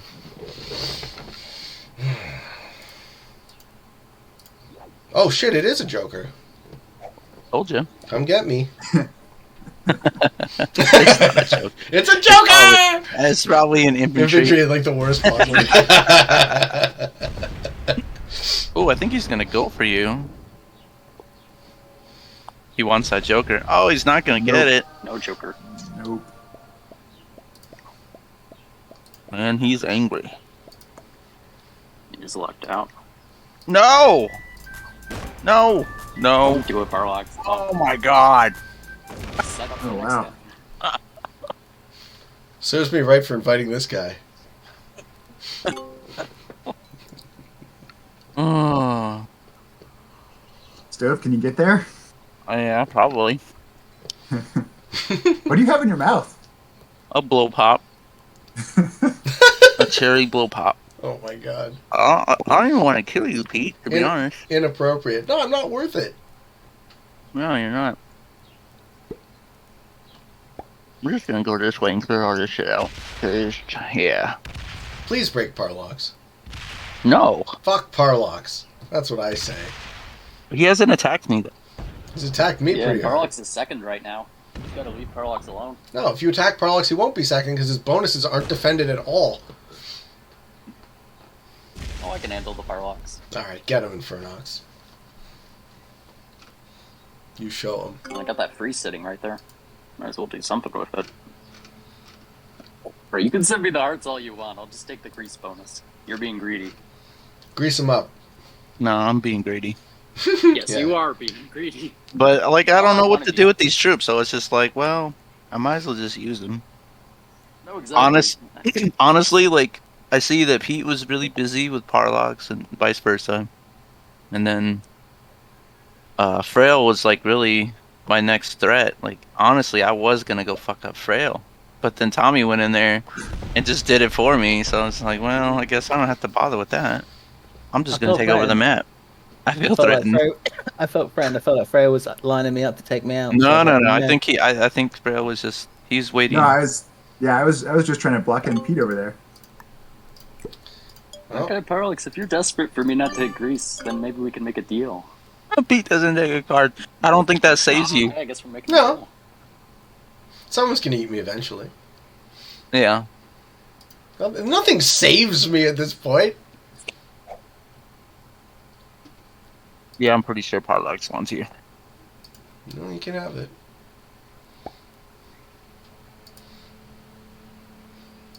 Maybe you took it personally because I told him he sucked. Yeah, I'll let you have Scandinavia. Just leave me my British Isles over here.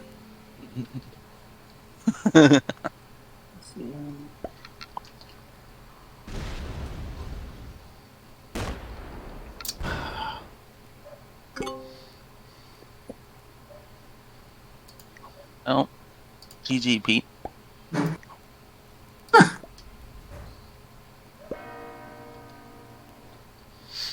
Love how that gravestone just pops right out of the ground. And I would have killed you if I could have, but I didn't have cards. With friends like these, huh?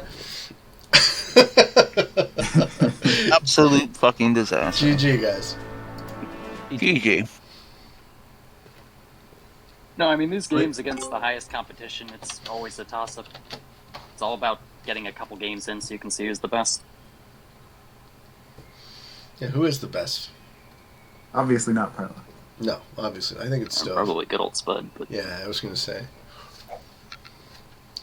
I always find it so funny. He does terrible in tournaments for some reason, but like he's Because he gets one of fucking the best players targeted. on the server. I'm not terrible. No, in the tourneys, like you always lose in like the second round, but like then like in the free for all games on like Play with Friends, they're amazing. I wonder why Infernox. Oh, I think it's just randomness. I think Like he, you gotta play so many games. I think before you Stove find gets out. fucking targeted. Maybe. I do. You never know.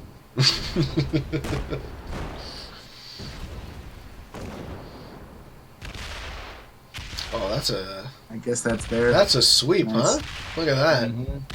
I would have done it. Oh, running out of time! Running out of time! Yeah.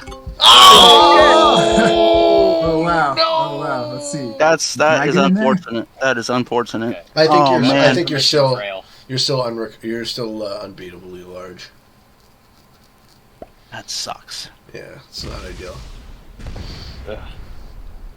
Yeah, it's basically an untenable position when you're stuck on a four card trade and Bro can't got trade. really good dice on that 8-2. Fuck. Nice. Fuck. Oh well. Well, at I least guess I suck now. at least your pathing was good. Frail, do your job. You ran out of time, Stove, but at least your pathing was spot on. Well, the thing is, I had to do a swallow with my fucking blow pop. So I released off the enter key when I was still down in this lower oriented bonus. Yeah. Well, if I could capture the show, I had to do a swallow with my blow pop.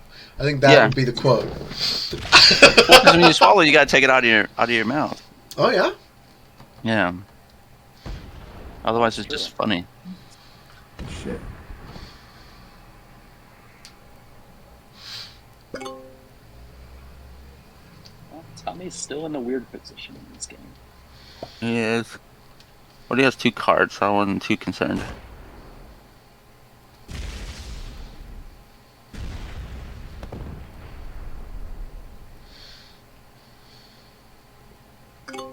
Ah, well, that sucks.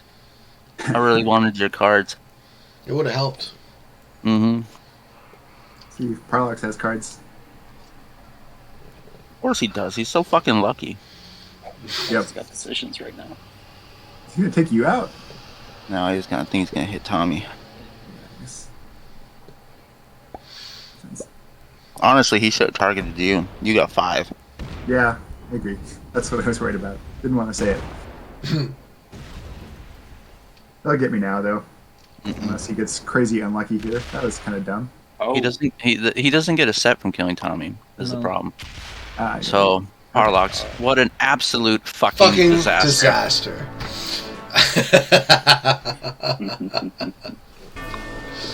I mean, he'll have a set next turn, so that's gonna make it interesting.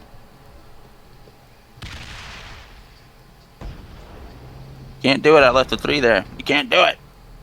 Get out of here. can't strike. Go away. You can't do it. You're gonna run out of time. Ah!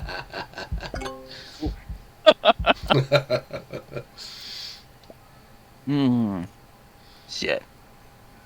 Somebody eat Parlox, please. Can't. Yeah, I can't. Alright.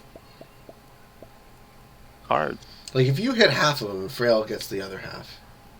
That's I true. gotta recover from fucking Frail's fucking fiasco. Yeah, it was a fiasco. Damn it.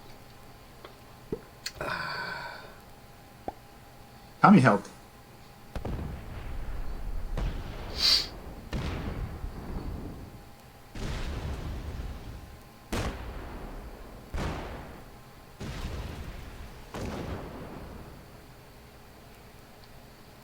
I wanna open Frail. Does it fucking matter? Nah, don't do it. I'm gonna hit Parlox. Yeah. You need an ally right now. I need ally.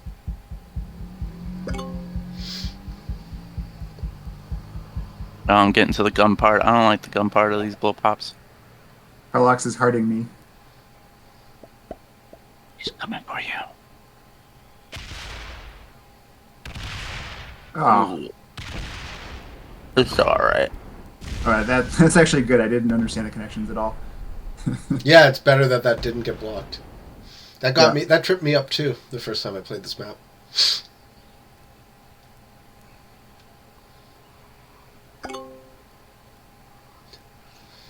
I don't know. It's still anyone's game. Probably Stove's though. It just depends. Everybody needs to be broken this turn. Yeah. But there's no clean line for it. Well, it's expensive to break Parlox too. Some 6. Too bad. You also really don't want to be the player breaking everyone else. I gave Parlox a heart when I broke him, so it seems like that worked. Yeah, it's fair. Oh, yes, that's how that works. It's a fair trade.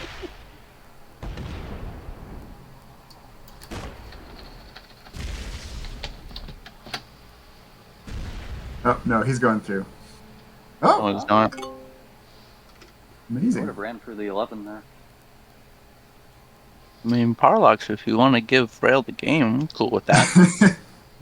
Hey, Tommy, do you have VODs up on Twitch of your show? Ooh, dang. I do indeed, yeah. Do the views on these VODs include the ones live? Or are those all Yeah. views after? No, so that's all total number of views? Yeah, that's everyone that's popped in to see your see the stream live or when it's been offline Okay. for that one. That was one thing I was curious, because it's like, it seems like they get a lot of views, but then if that includes on the time, then that makes more sense. Yeah, so you've got to imagine the people that come in for a couple of minutes Yeah. and then drop out again. Am I going to get in trouble for playing copyright music in the background? Yeah. I mean, the jury's out on that one. Okay. Like you do. I do. Generally, the issue. You do is- get in trouble, or? Generally, you get pulled up when it's your clips. So when someone clips something with copyrighted music in the background, Okay. that's when you generally get an infringement. I think you get like 5 warnings now. Before what? Oh, is it free? Is it free? I've been doing it for over a year, and I haven't really cared about what I played on stream, and I haven't yet to get an infringement. Touch wood. Okay. I got one. Oh, wow. For what? Copyright. Yeah, but then you don't have VODs up. No, I shut it off. Okay. Oh, after that. What was the Ah, what gotcha. got flagged? Copyright infringement. What do you mean? Yeah, what song got flagged? Oh, I don't know. See, Yeah, because it's usually the record companies. Yeah, see, the thing is as well, like, if you keep it to a moderate level, like where you can hear it, but you can't necessarily. You can make out that I'm playing, like, it's in the background in my room, rather than it's blaring over the stream. Do you know what I mean? What if you're the type of idiot who would sing along, like karaoke? Don't do that. That's the whole point of me playing. If I can't sing along, I'm not going to play music. This is the thing, is like it's a robot listening. It's not actually a human. So all that's actually happening is looking for the waveform. So my singing being so bad is actually an upside. Yeah. Nice. That's got you covered, Pete. There you go. Hey. Wonderful. And I don't need to worry. Now, usually they get you on the pitch. Maybe hoping that I don't have cards. Somebody kill fucking Parlox already. Yeah. He needs to die. It's impossible. He must die. I bet if you purposely sang it out of tune, they would never catch you. Yeah, that's what I'm doing. Purposely. Tell me what you want, what you really, really want. No, tell me what you want, what you really, really want.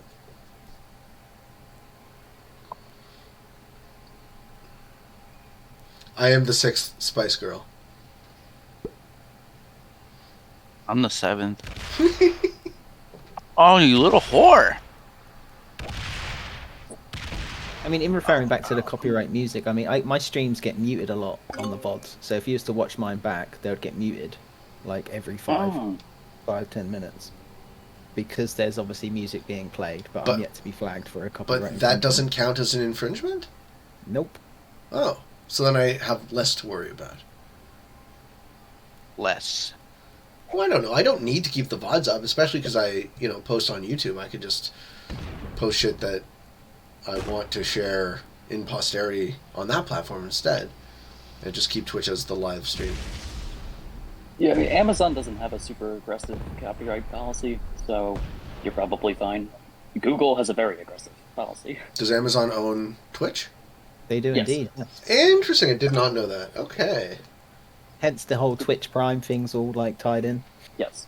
Fucking Amazon owns everything, man. I'm fucking sick of it. I'm Who not. owns Amazon? Me. You remember when they fucking owned Risk for a short period of time, too? Yes. Couldn't use fucking purple. Just buy Amazon shares. Then you can own Amazon. Oh, that's not how Amazon works. They are Bezos' company. I'm just saying, I've done really well for my Amazon shares, and I'm not complaining that they own everything. You're a smart man. No, some have said, I would assure you that I'm a stupid idiot, but as Stove intimated at the beginning of this game, that's just me underplaying my skill. It is. Whatever you say, buddy. I'm the one who's dead, and you're the one who's going to win the game. So Keep It's all getting about attacked. potential. I mean, we all know how good we can be versus how good we actually are. Like, Alex did not appreciate my gesture, I guess. I know Cowboy thinks that he's terrible as well, and Cowboy's basically one of the best in the world. In my opinion. Is he just hiding? yeah. No, he's Irish. He's hanging out in Ireland. This is Strood the Kid we're talking about. That's exactly where he went, too. Yeah. That's funny. You guys didn't get the move? No. He's, I didn't even see that. he's Irish.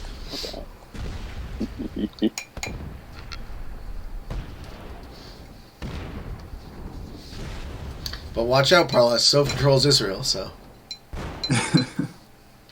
What's it called on this map? I don't know my it's called, geography. nice. It's called Israel. How do you play a map game and not know your geography? I don't know. Yeah. Keep sucking on that blow pop. No, now I'm chewing this nasty ass gum now.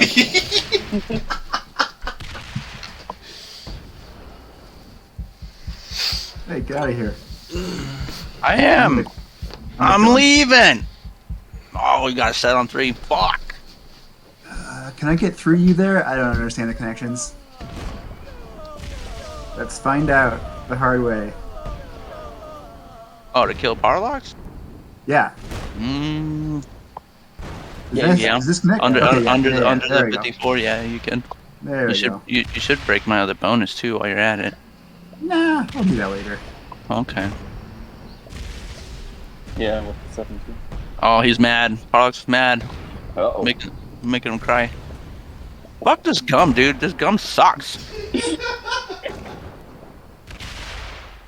The sucker itself is fantastic. Yeah. Now I win. Yeah, that's Yeah, a good probably. 21 right there. Oh, I'm gonna die.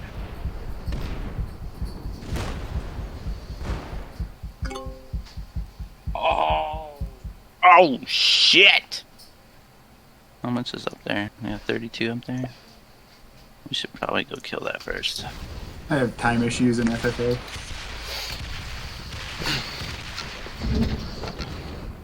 What the fuck was that about? I'm actually annoyed. Good. What? But that was Parlock. I just clicked the damn help button.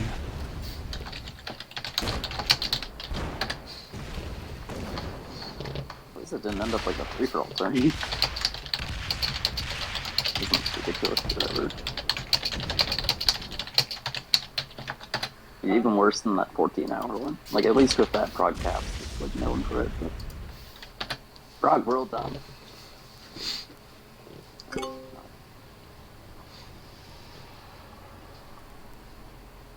You know, I was up at that top fucking left island and clicked the damn that question mark and the help pops up. It's like, hey, To ask someone to disable that. there should be a disable help button. I don't need help. It's so easy to do, too. Just add it to settings. Add it to And then your when toggle. you try to click out of it, it opens up another help screen. It's like, hey, ready to be fucked over? I'm still here. There's more.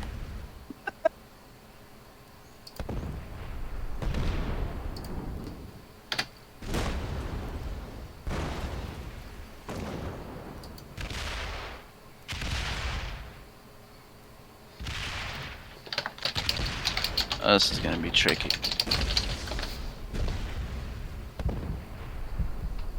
It's really blocking you in. Yeah. 4, 5, 6. Okay, so I gotta be there. I pretty much lose on speed for sure at this point. Are you on your You phone? set yourself up well here. Yeah, I'm on my phone. Hmm. And I'm also not especially fast on my phone. Dirty is amazingly fast.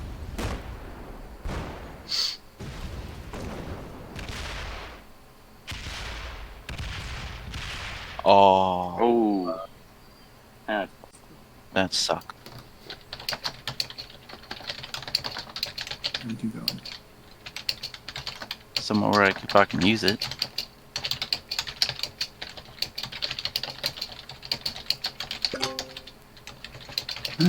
Block your 9. Should be a little helpful.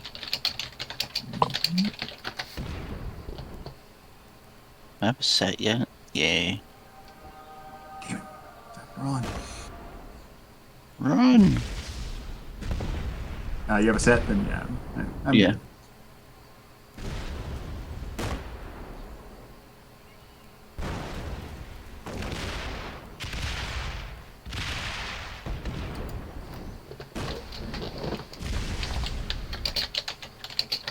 Who left the VC? Oh, Parlox is back. Oh.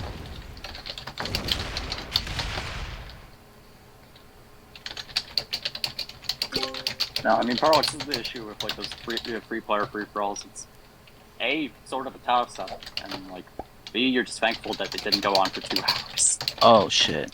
You know, I made a mistake.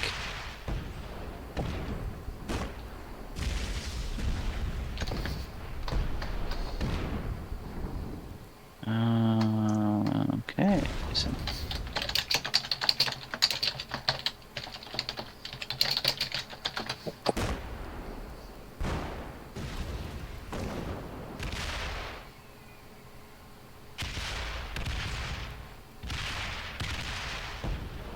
Crazy bad luck could kill you. Oh. Yeah. Oh. I'm still Alrighty. not going to be able to come back. I have a set, but it's not going to be good enough. So trade him. I forgot the top section, so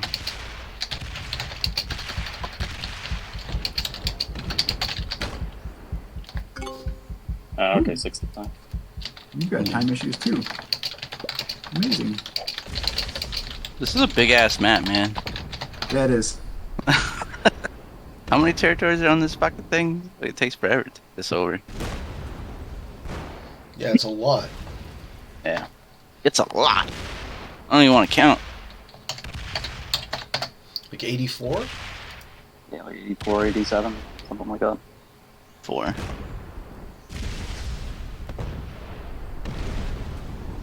I'll pick it Canada advanced. Canada advanced.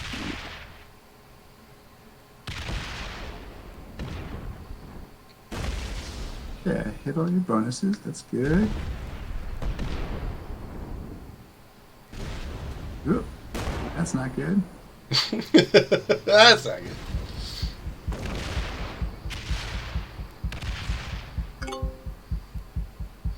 I would have tried to race to that stack. Gives him less option to retake. Because he doesn't have cards. Yeah, but there's not that much you can hit with that stack, right? You'd be surprised. He's pretty blocked in.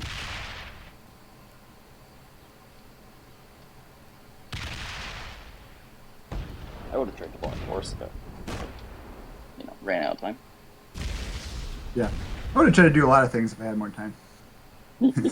See, isn't that how life is? This is next turn.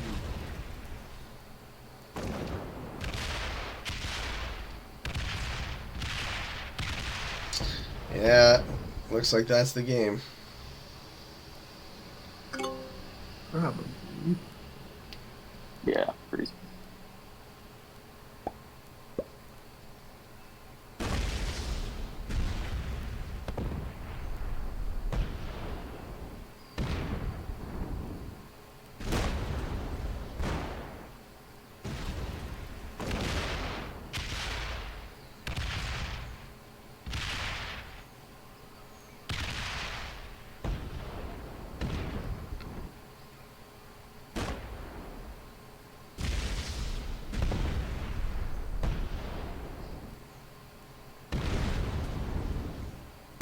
Yeah.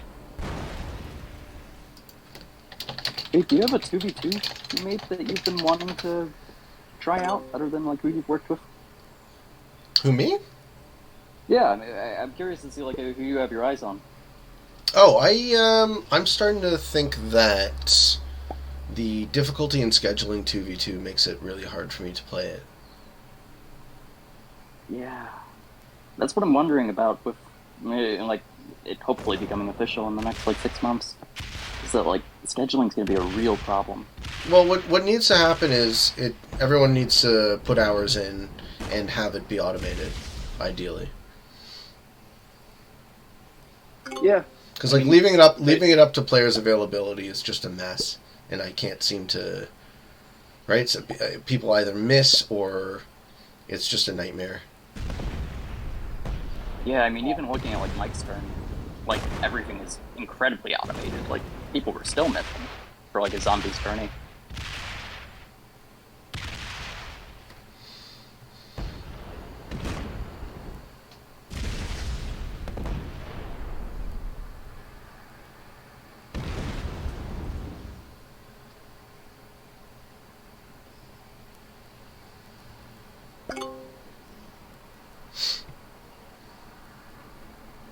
What's your sleep been like lately? It's a really good battle. Me? I'm sleeping great. Okay, that's good. I'm the king of sleep, man. Got card stuff?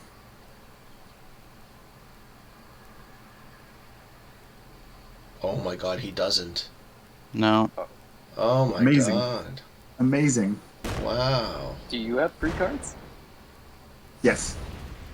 Oh. This might be a reversal. So Tommy, since we're winding down, is there anything that was on your mind that we didn't get to? Not really that I can think of. I feel like we kind of covered everything. Yeah, I was happy with that game. It went a lot faster than I expected it to. Indeed. It Yeah. was fun though.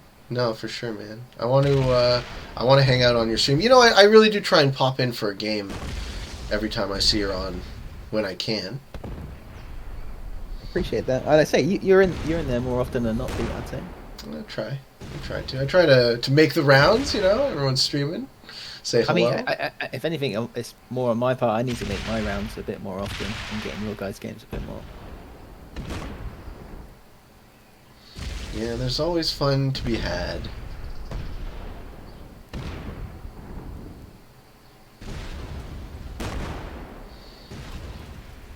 Oh, not quite fast enough. Not quite fast enough, it's true. Man.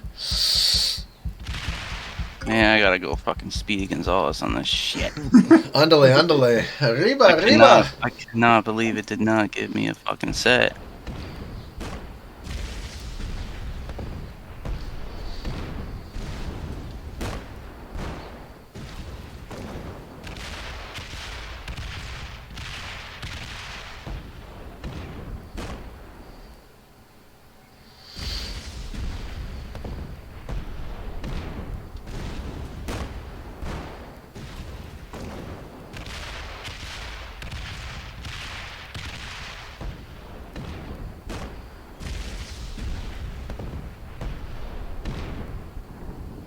Oh shit, get up there.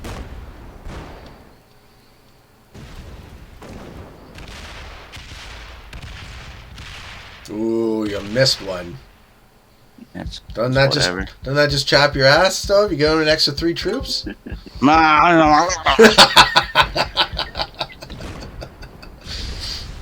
Fuck. Now, Alright. Pete, the reason I asked about the sleep was that I had a big discovery recently that it really does not have a lot of relevance how much you sleep. It's all about just the wake-up time consistency.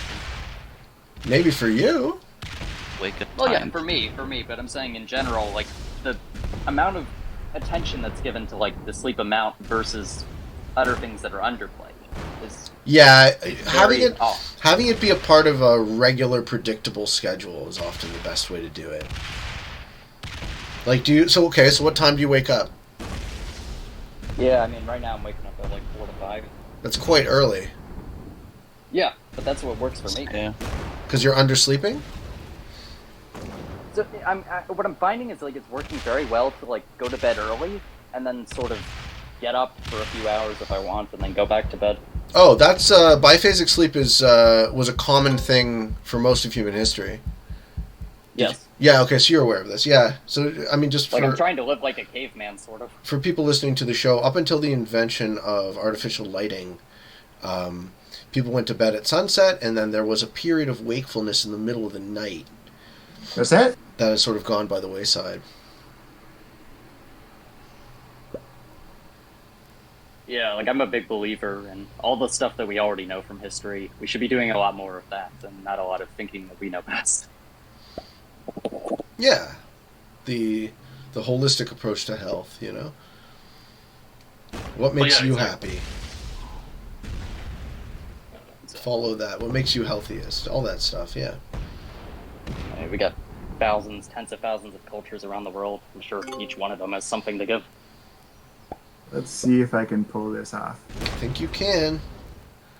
I don't know, I'm pretty slow. Nah, man, it's looking good. Good that Stove didn't have cards then, because that would have been too many territories to click. I have cards now. Don't not fuck good. up. I'll try. Don't fuck up. I'm probably gonna, let's be honest. No, you got this. I'm a turtle. Yeah, you Not- got like not 10 the Australian seconds kind. left at the end. That's so yeah, many. GG's. Oh, GG, oh, everyone. Oh, Oh, wow. even more. Oh my god. I got there. I got there. Hey! Amazing. Congrats, Frail. GG's, friend. Thank you. GGs. Thank you guys Yeah, good guys. for joining us. Thanks, Frail. Thanks, Infernox. Thank you, Stove. And thank you, Parlox. And most of all, Tommy, I appreciate you coming on, man. That was fun. Thank you for having me. Yeah. I really enjoyed myself. Well, that is game. ultimately the goal for me. If you had a good time, then we all win. Everyone, please go check out Tommy. Give him a follow. I'm going to link to Tommy and Stove's Twitch in the show notes here. I hope you guys enjoyed the show. If you are interested in getting better at the game of Risk, I invite you to subscribe to my channel and come along the ride with me. I do a fixed game every Friday. I do this show, the Waiting on Your Best Behavior podcast, on Wednesdays. Next up, we have Frail. I'm very excited to get to know you a little better as well. And for all of you on the path to world domination, good games and good luck.